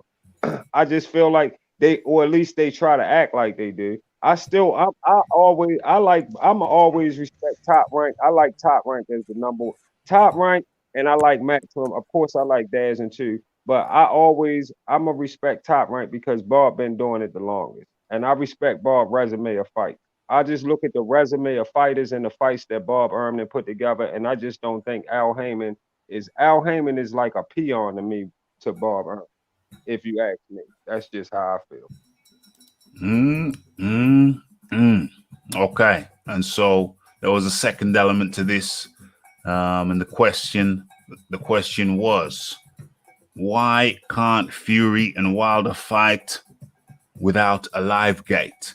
And I've got Exhibit B. Where is Exhibit B? Let me just locate that and pull that on. Is it there? Is it there? Is it there? Why is that screen gone blank? Let me refresh that. Okay, so while that's refreshing, I'll go ahead and talk about it nonetheless while it's refreshing. Okay, boom, it's up. Let me share that with you. Uno momento. Boom, boom, boom. Okay, so that should be up on your screen right now. Is it up on the screen? Okay, it is. Okay, so let me talk about this then. Let's talk about this. Let's talk about my hypothesis, Deontay, of why. Let's talk about the hypothesis of why Bob Arum is so insistent that there is a live gate for this. Okay, and Exhibit B. Okay, so Deontay Wilder, Tyson Fury 2 gate breaks Nevada heavyweight record. Okay, so let me get into this a little bit. Las Vegas, Saturday's heavyweight championship fight between Deontay Wilder and Tyson Fury at the MGM Grand Garden Arena broke the record for a heavyweight boxing gate in Nevada. Top Rank president Todd DeBoof told ESPN the final gate was 16,916,440 according to the MGM. Passing the 16,860,300 mark set by the heavyweight title rematch between Lennox Lewis and Evander Holyfield. And I'll come in on that immediately. Okay, with inflation, Lennox Lewis and Evander Holyfield made much more. So they passed that mark in 2018, 2019. We're talking about Wilder and Fury, but Lewis and Holyfield, they hit that mark in 1999, 20 years earlier. So when you look at inflation, the Lennox Lewis versus Holyfield in 1919 still tops it. But okay. Anyway, what we do know is that the gate was just shy of 17 million for Wilder Fury 2. How much more do I need to go into this? Because that's the pertinent point. Okay, so not even going to go into the article. It's just the headline. The headline speaks it all, says it all. Deontay Wilder versus Tyson Fury 2 gate was just shy of 17 million. And I think that's the real reason why Bob Arum is so insistent so insistent on having a live gate? Because you also recall, you may also remember that even with a gate as large as it was, that fight barely broke even. Okay, I know there's an alternative view that the fight broke even. There's some saying it didn't break even. But let's say it broke even, and let's say it broke. Let's go even further. Let's say that not only did it break even, but let's say it made a little bit more than breaking even. Okay, so it made a little bit more than breaking even with a record gate. So I put it to you that they have to, for commercial reasons, to pay the guys what the guys want to get paid. They reputedly made around 28 million a piece for that fight. To pay the guys what they want to get paid, you can only do it with a live gate. Without the live gate, what they said, without the live gate, what they'd have probably been down to. The live gate is 17 million. Split that in half, and what you got? You got what? Half of 17 is what? 8, 16, 8.5. 8.5. So that's 8.5 million. Half of that goes with promoters, managers, whatever. And then you got the 8.5 to split between, these are just rough figures, 8.5 to split between the two fighters. So what? They're getting 4.2 each. They're getting 4.25 million each on top. And then, of course, you have the site fees. So they get a little slice of the site fee. So what's that? 4.4, what, add on a million. What's that? 5.2 million and a quarter. What's that? 5, that's 5.5. So each guy without the live gate, they lose what? Around 5.5 million. Is 5.5 million enough for them to say, no, we're not going to come back? Is 5.5 million that much? I'm not saying it is. I'm not saying it isn't. I'm going around the table. Elwood Blues. Is 5.5 million enough to stop it, to make a fight? Say, no, I'll wait until the crowds come back. Is 5.5 that much? I mean, probably not. But how long is the wait going to be, really? Because February is a long ways away, but realistically, it's like a year from now. Yeah. Even further, possible. I mean, they got to do something, man. Like, the ring rust is going to be horrible. He's coming off of a knockout, brutal beatdown like that. Mm-hmm. Like, Tyson Fury might be fine. He might be able to spar, have a few hard spars per month and be okay, or get some random bum off the street and have a smoker and just whoop his ass. Yeah. Do something to stay fit. Do something to stay sharp. Like, all these fighters have to fight soon enough. Manny Pacquiao is going to have to retire if he doesn't fight in the next 6 months and just keep that engine alive, because, I mean, everybody's got to start doing something, man. Yeah. 5.5. Is that what's stopping them going ahead? 5.5? That's a hell of a pay cut. But what are you going to do, man? So it might be enough. 5.5 might be enough. I mean, Deontay Wilder only recently was lucky to make 5.5. So I think that people can scoff and say, 5.5. What's 5.5? But 5.5 is a lot of money. That's like a lottery win. 5.5, best of the best, is 5.5. Is the 5.5 what's stopping them from going ahead with the fight? Because Deontay Wilder hasn't come out and said, yo, I want this fight now. I want this fight now. Tyson Fury is the only one saying, Leo, let's go. Let's get it. So, yeah, I have to revise what I said then. Okay, so Tyson Fury isn't worried about the 5.5 because Tyson Fury said, let's go. Let's do it.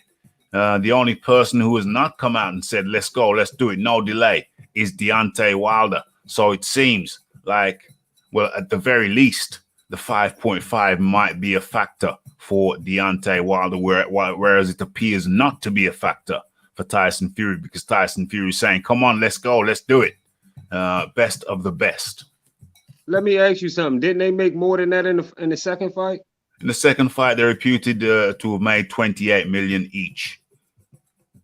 But So, the so 5.5 figure is what I estimate the loss they will take without a live gate to each boxer. oh, because of what's going on. Okay.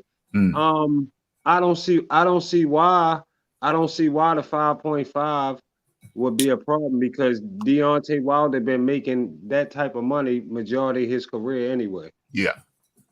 He been in those type of figures majority of his career. Really, Well, he's barely been the $1 million man. He's been the $1 million man for most of his career. $1 and $2 million, $2 million Yeah. at the most. I think he made $2 million in the first fight with Fury. I think that's the first time he made or it might have been the fight with Ortiz. It might have been Ortiz. One of them fights is when he made $2 million, and then he made a little bit more money when he got in the ring with Fury. But he never been making no big type of money like that anyway. So maybe the 5.5 is a bigger factor. Is a bigger factor to Wilder because he's the $1 million man. Then he got the first Ortiz fight. They said he made 2.5. They said he made something like 5 for the second one, and there was a guarantee of 4 million for the first Fury fight. And what 28 they're reputed with the gate and the PPV. They're reputed to have made 28 apiece for the second, all in all, for the second Fury fight. So Deontay Wilder's just come into money. He's just come into money, big money. Just coming into big money. You're right. Just getting into it. Yeah, and maybe the 5.5 is a bigger deal. It's a bigger deal because Wilder might be saying, well, damn, before I used to have to fight two, three times to get 5.5. It's only Raphael, this pandemic money now, baby. Like you said, this pandemic money, man. They got to take this money. I mean, you hearing about this in a few situations. You got T.O. down there, not to come off what you talking about, but you got T.O. down there, and he was just going through something talking about taking that 1 million, and he ain't fought nobody but Richard Coleman. And we all know that. He ain't done nothing at 135 but beat Richard Coleman, took that belt, and that's it. Who told him that he can't take 1 million right now in a pandemic? With what's going on, is no fans, no live gate. Y'all, if you can't take that kind of money, I'd say T.O. shouldn't mind taking 600,000 for that fight right now. If that's what it was. Well, you know the fight's being made now, though, don't you? Yeah, I heard. Yeah, I heard it. Yeah. I heard that they decided to take it. So yeah, that's But back to Fury them though. Yeah, he should. Wilder. Yeah, right now 5.5. Why not? Right now, where hard times are. Yeah. Yeah. So it seem like he don't want to take the hit, or is that just some kind of masquerade? Because Fury's come out and said he'll take the fight this year. He wants the fight this year. He's contracted to have. Well, he's scheduled to have the fight this year. But Wilder ain't said diddly. Wilder ain't said nothing. So if Wilder ain't said nothing, Raphael, he ain't said nothing. Wilder is worried about losing again. Wilder don't want that fight for real. That's what it must be. Well, you know, it begs the question. It begs the question, John D. Lee. It begs the question. Well, I mean, for me, I don't understand what Bob Arum's doing because we've got unprecedented circumstances, but other people are doing different things to make things happen. And Las Vegas isn't the only place that generates big money for fights. You're talking about $13 million, aren't you? Something like that. 17 million. Okay, $17 million. The site fee. 13 million pounds. 13 million pounds, $17 million. Yeah. So the site fee for the Anthony Joshua fight against Andy Ruiz in Saudi Arabia was reported to be $100 million. 85. Isn't that pounds? Okay, it could be. Anyway, irrespective of whether let's just call it $85 million. It doesn't really matter for the purposes of this. Yeah. Why don't they try and do something like that? Yeah. Well, that's a question. There was talk before the fight how valued it was overseas, over in Saudi. It was going to be record breaking. It was going to be crazy money. But the UFC have put on fights over there in Abu Dhabi. But the UFC is a totally different thing because the fighters don't get paid in the same way, and they have much stricter contractual obligations. Yeah, but So the point that I'm making is that fights can happen in that region. Oh, fights can happen there, but definitely. Yeah. So if you're talking about travel, then yeah. Yeah, fights can happen over there in Saudi, over in Abu Dhabi, over there. Fights can happen. So if what happened to that's not the only place that's got money.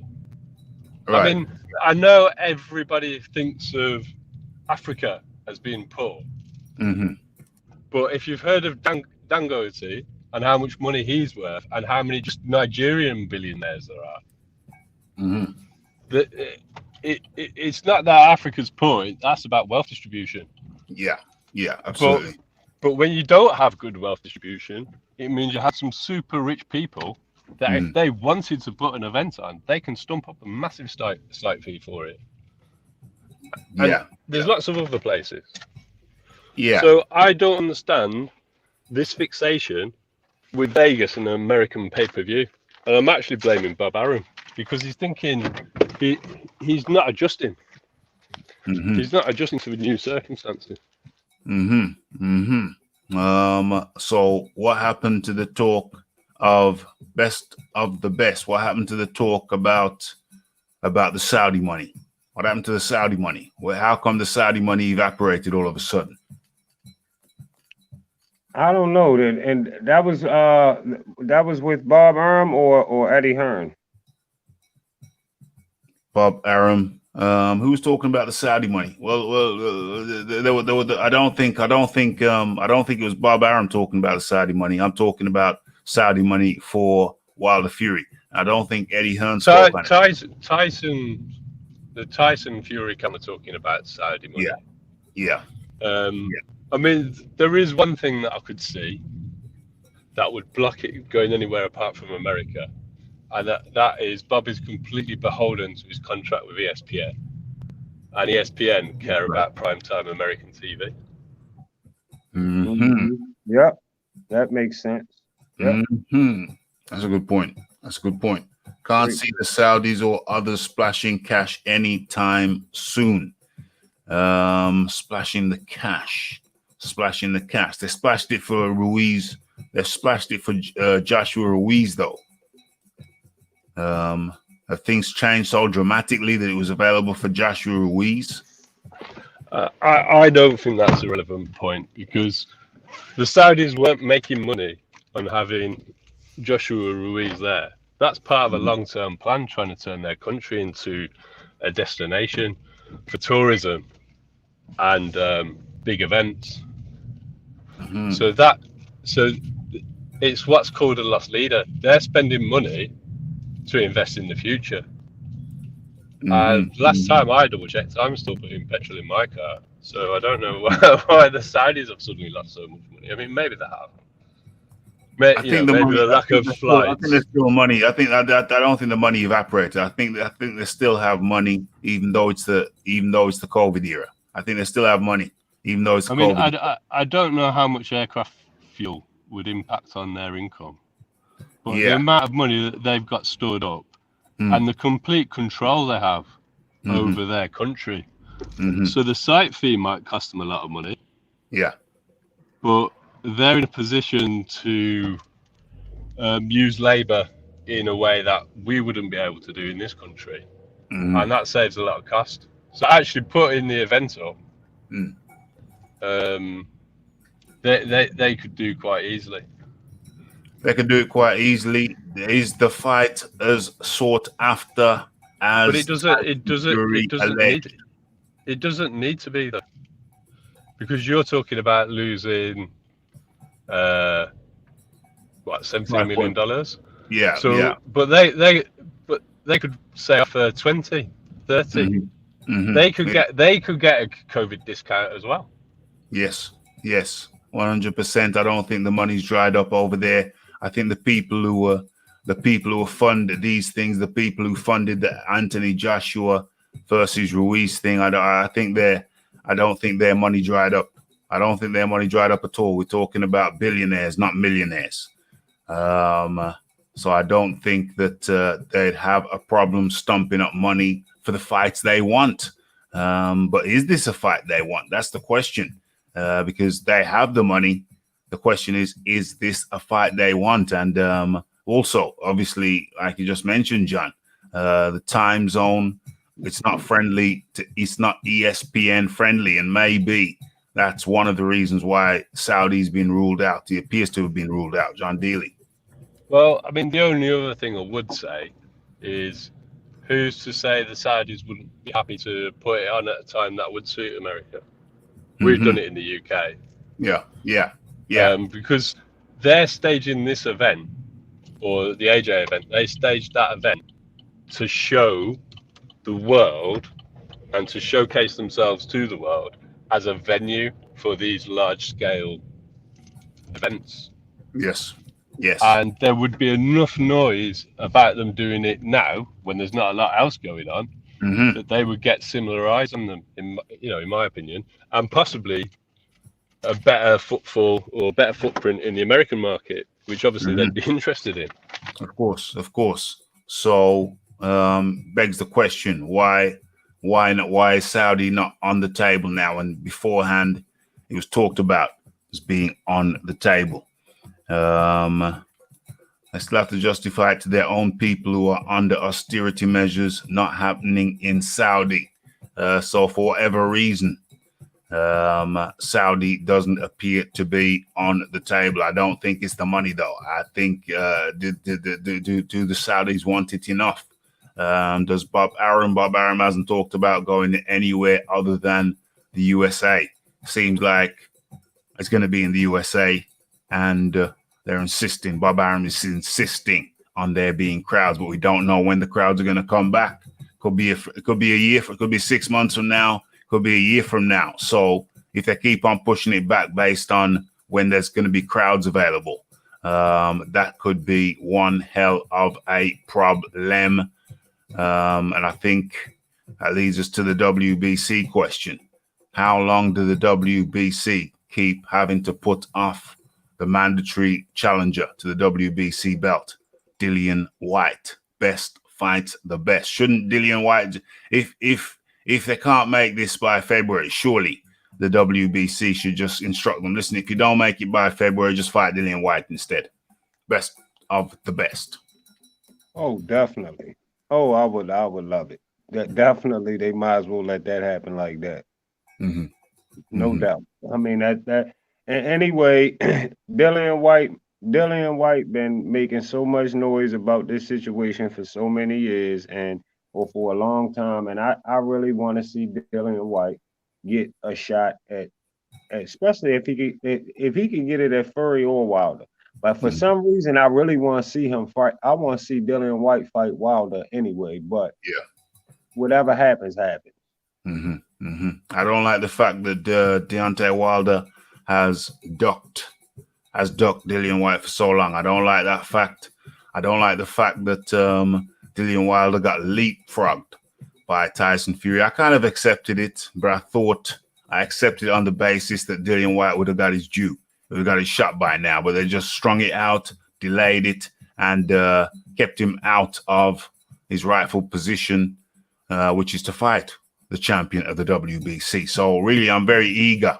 I'm very eager to see that fight more so than the unification. And the reason for that is that I hate to see people getting leapfrogged like that. I hate to see a man not get his shot.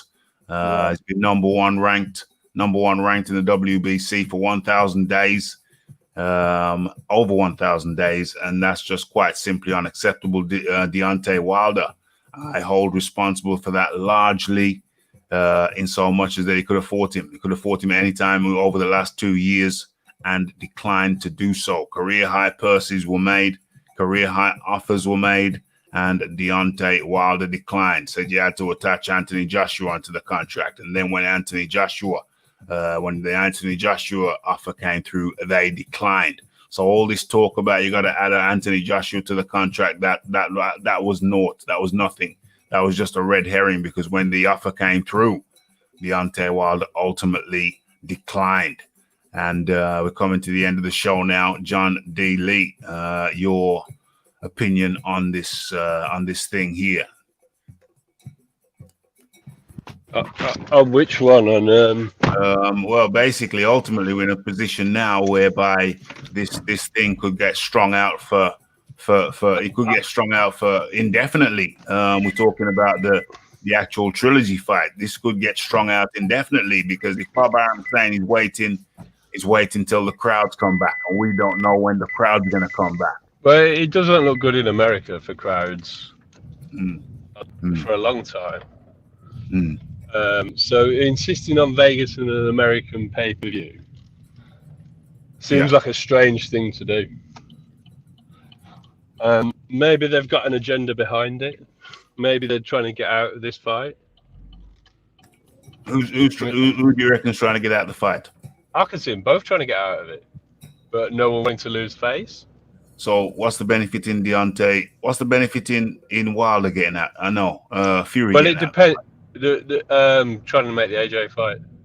And what's the benefit for Wilder getting out of the fight? Well, if Fury gets out of it, Wilder saves a lot of face without having to fight him. So let's say, as an example, the WBC say, we're going to mandate that you can't do this rematch in February. You've got to fight Dillian Whyte. All the blame for that in the media would go on Tyson Fury. So he could walk out of that situation with it not being his fault that he didn't fight Fury. He could say Fury ducked him. You know, he would save face ultimately. And then he could go about trying to rebuild his career to get a big fight again. That's a potential thing. Talking about rebuilding his career, that brings us on to the age. Yeah, but I mean, it doesn't have to be a long string fight, so does it? Well, age is coming into it in February anyway. Yeah, so, Tyson Fury's just turned 32. Deontay Wilder, I think he's 36 this year. How long, best of the best, how long does Deontay Wilder actually have? We all know he's injury prone, allegedly. So what the hell? How long does Deontay Wilder have? It doesn't need to be that long, Rafi. So let's say they might think that AJ can beat Tyson Fury, but they feel AJ's style suits them better. I'm not saying that is what they think, but you know, it's not beyond the realms of possibility. They probably feel like they can't beat Tyson whichever way he fights. And people have seen vulnerability in Anthony Joshua, so they may think they've got a better chance of landing a big shot on AJ and, you know, finishing him off. Yeah. So if they make Tyson get out of the rematch by fighting is mandatory, and then he fights AJ, they can take a fight and negotiate that they're prepared to do this step aside on the basis that they get to fight the winner of Undisputed. Because they've still got contracts.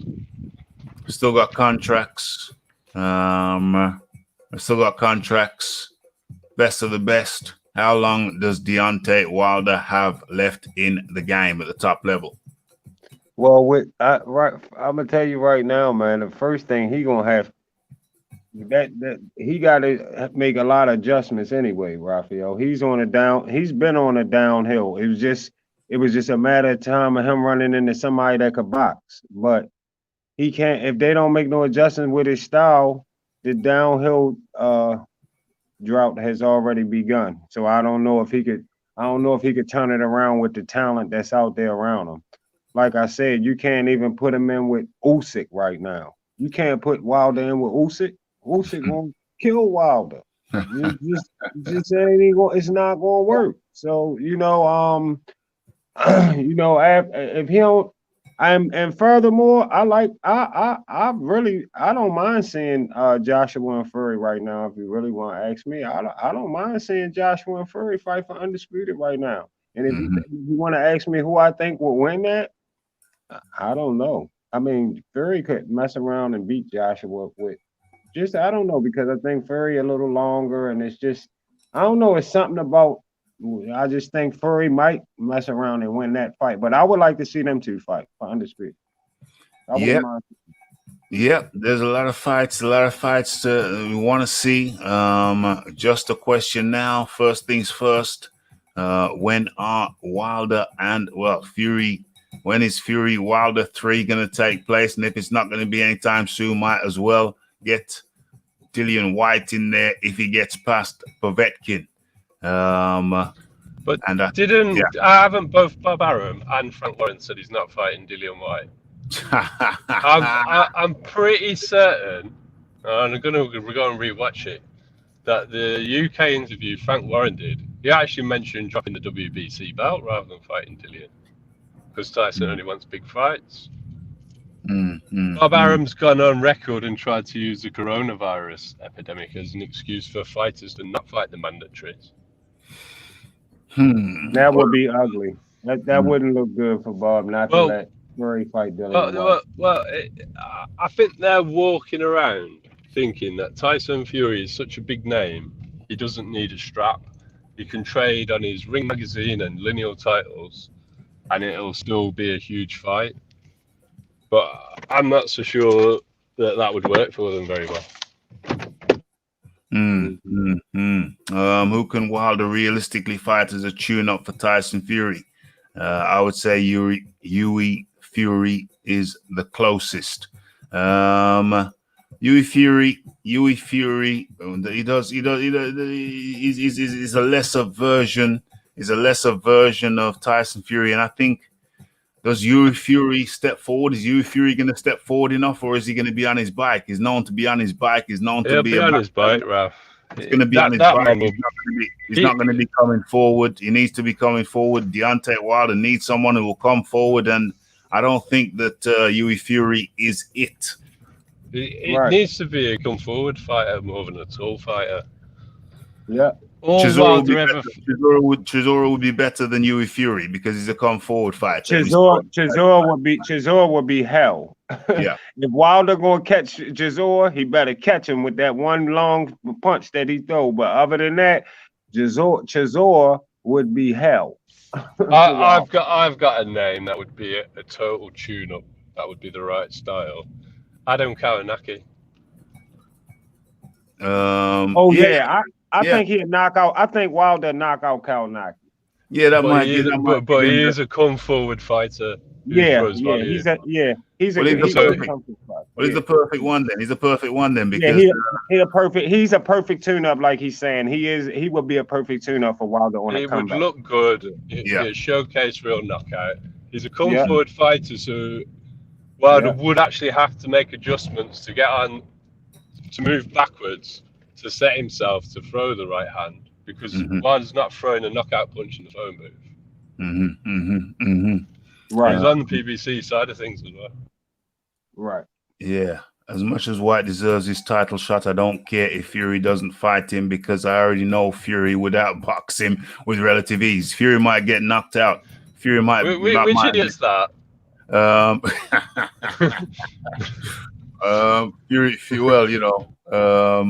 I just disagree. Fury might get Fury might beat him. There's nothing about if Fury beats him with such ease, that's every reason to take the fight, get the mandatory out of the way. Right. You haven't got any problems. Exactly. No problems. That's what I'm saying. If Fury beats him with ease, why don't you take the fight? Right. Exactly. I tell you what, Dillian White is trouble for any heavyweight, period. Dillian White is a risky heavyweight fighter. Yes. No doubt. He is a dangerous fighter to get in with. Nobody's beating him with ease. Who's beating with ease? I mean, Joshua beat him, but that wasn't really. I mean, he wobbled Joshua. He gave Joshua good fights. They were good fights. They were great. He's the only person that did beat him, and Dillian is going to go, and he's going to go out on his shield. So if you're going to beat him, you've got to go to that place. Yeah, you have got to go to war. That's and right. It's probably going to hurt. It's gonna hurt. It's crazy talk to think that anybody is beating Dillian White with ease. He's going to put it on you, mate. He's going to put it on you. There's, beating with ease. No, please. I also think Tyson Fury is susceptible to left hands. And I actually think that's why he doesn't like the look of Dillian. I don't think Tyson Fury likes body punches, and I don't think he likes left hands. Well, why do you think Wallin had so much success against it? Yeah. And Wallin messed up because Wallin was doing good work to the body, and then he cut him, and then he forgot the strategy. He abandoned the strategy and started to get headhunting, and that was the wrong thing. That was the wrong thing to do. Wallin was on the right track by going to the body. He had Fury at 6s and 7s, and then he cut him, and then he forgot the strategy that was working. What if Dillian White? What happens if the body snatches? What happens if a guy who is susceptible to body shots goes in there with the body snatcher? Come on, you have to accept and acknowledge that Dillian White might fold up Tyson Fury like old laundry. I'm not saying that's what is going to happen, but I'm saying you have to acknowledge that that is a distinct possibility, that the body snatcher takes Fury to the body. Best of the best. What say you? Oh yeah, no doubt. That guy loves that body. He loves. He's a. I see why they call him the body snatcher. He definitely got the right name, because that's where he goes for the body most of the time, and then eventually he start going up top. So Fury would definitely have a lot of problems with him. You're right about that. Upstairs, downstairs, upstairs, downstairs all night. So yeah. And Fury has a big figure, so Dillian White would love. It'd be like a big punching bag he looking at. He would love looking at that and punching that. He would love it. He definitely would be at that body. Yeah. How do you slip body shots? Yeah, well, Tyson Fury loves talking about his defense, but you're not slipping body shots. You're going to have to defend them with your arms. Yes, and then you've got to be quick to defend your chin against that left hook. Yeah. Yes, Tyson Fury could be in trouble against Dillian White. Yes, that's right. I said it. If it was going to be easy, he'd happily accept the fight. But we got Frank Warren saying he ain't fighting Tyson Fury, isn't fighting Dillian White this year or next year.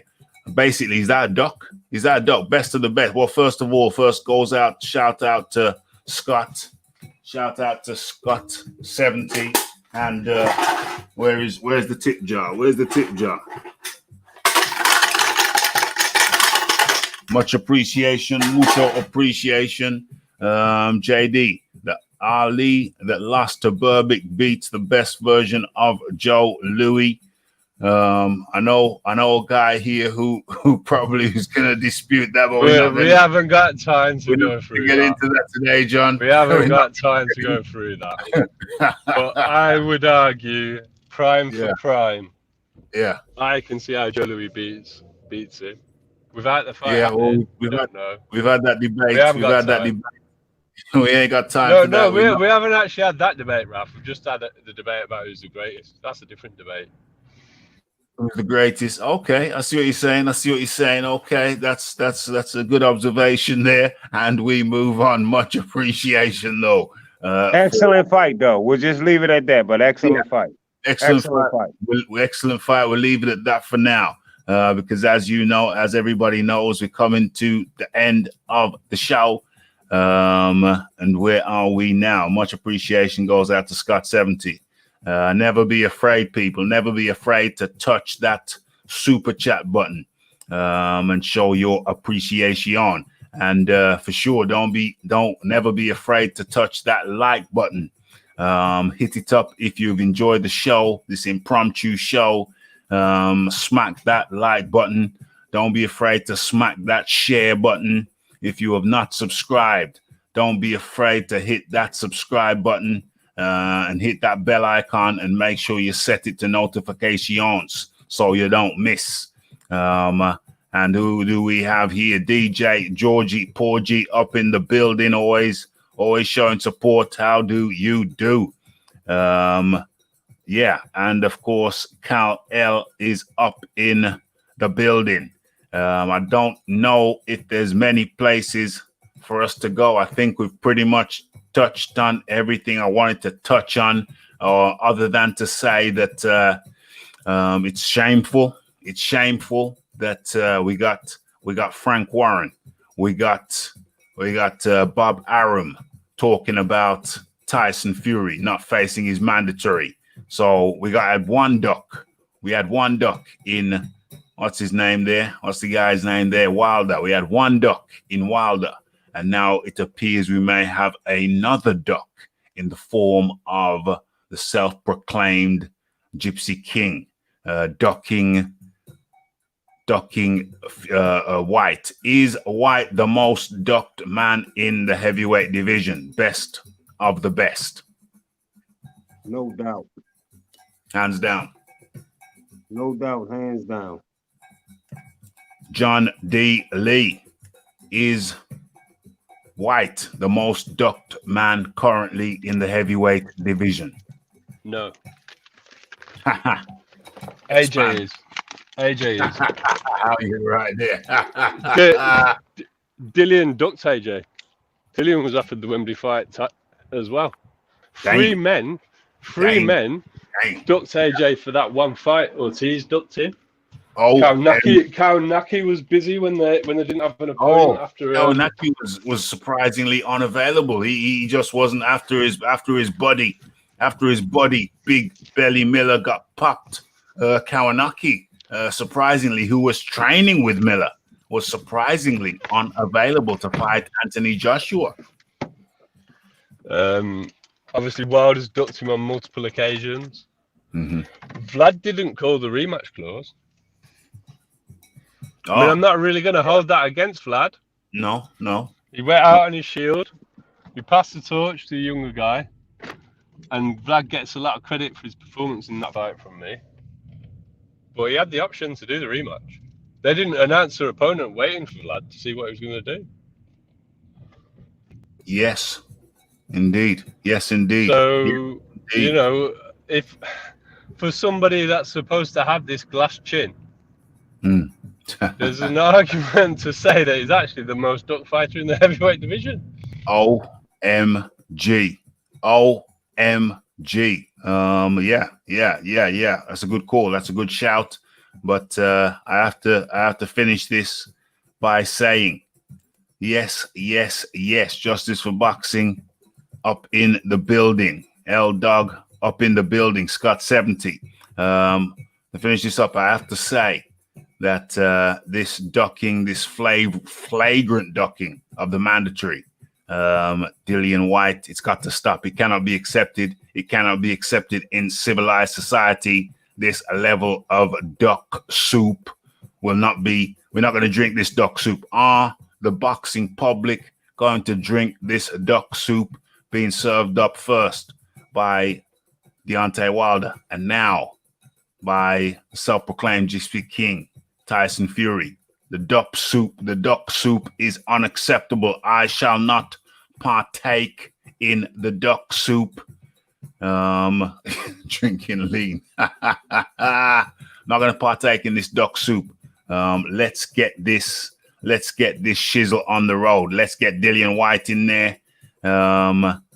Before Deontay Wilder or one of these guys retires. I don't know. It's unacceptable. It's totally unacceptable. The final words, your final words, or best of the best, your final words, my friend. And first of all, thank you for jumping in. I think it's the first time you've been on, unless I'm mistaken. Hey, man, it was a great show. I'm glad I got a chance to get on here and talk with y'all.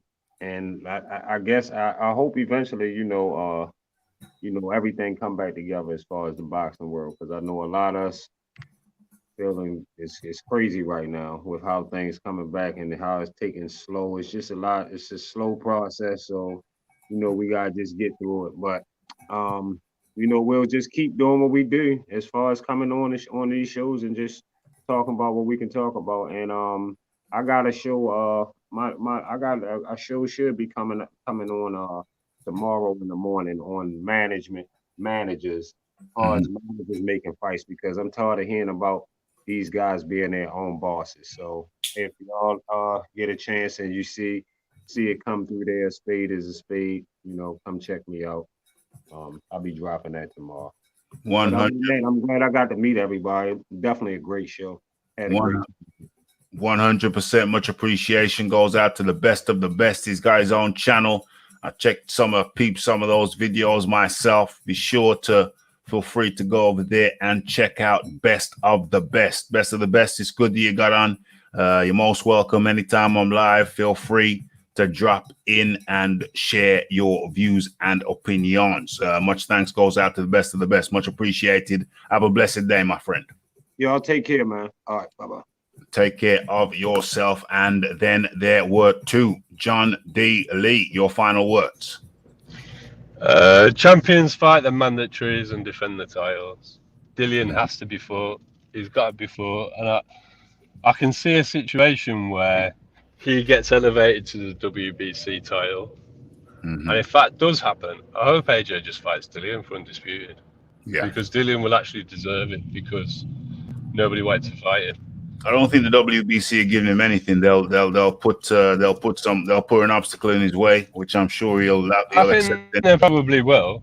I think they'll probably make him fight somebody for that title. Yeah. Possibly. Maybe won't get elevated. Maybe he'll have to fight someone for it.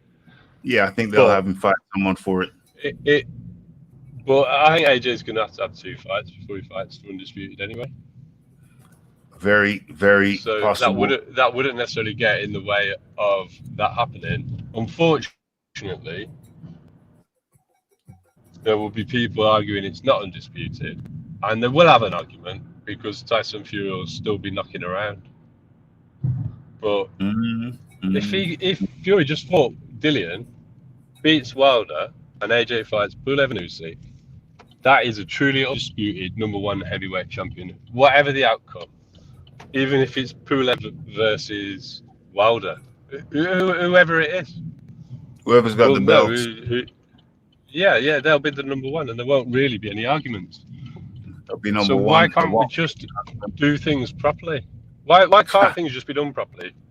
Everybody fight the mandatories, and then we have a big unification fight. What's the problem? If Tyson Fury is so good, what's the problem with doing that? AJ's going to do it. AJ's going to fight Pulev, and then he'll unify. So why does the other side have to do all this nonsense? While they're dancing around, while the duck soup is unacceptable. We're not going to be drinking the duck soup. We're going to be talking about the duck soup. We're going to expose the duck soup, but we certainly shall not be picking up the duck soup spoon or ladle. Absolutely not. And that was John Daly. John Daly, have a blessed day. Much appreciation for you jumping on. That was John D. Lee. And then there was one. It was an impromptu one. Looked at my planner, daily planner, and I had to get this one out. I had a hell of a hectic day, very taxing day. Fell asleep, woke up, thought, damn, I got to get this one out. I got to get it out to the people. And so hence the very strange time. I was wondering who the hell is up? Who the hell is up at this hour? But of course, it's a worldwide show. It goes worldwide. There's plenty of people up. And I'm glad that everybody in here, in the present, and everybody who are going to come in the future took the time out of your day to share it over here at Raphael Dawkins Combat Radio. And much appreciation goes out to the donation from Scott 70. He made the tip jar a ring. And much appreciation goes out to everybody who came in here, both now and in the future. And look out for more live shows today, tomorrow, and the day after, and the day after, and the day after. Shout out to everybody in here.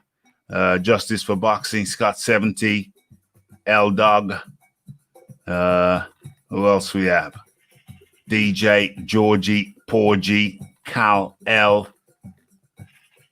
Eric Rosas. Of course, we had the panelists. Everybody you jumped on the panelists: John D. Lee, Best Fight the Best. And who else we got here? We had Rabbit Hole, Robert Brown. We had Dixon Siders. We had Ray Rays.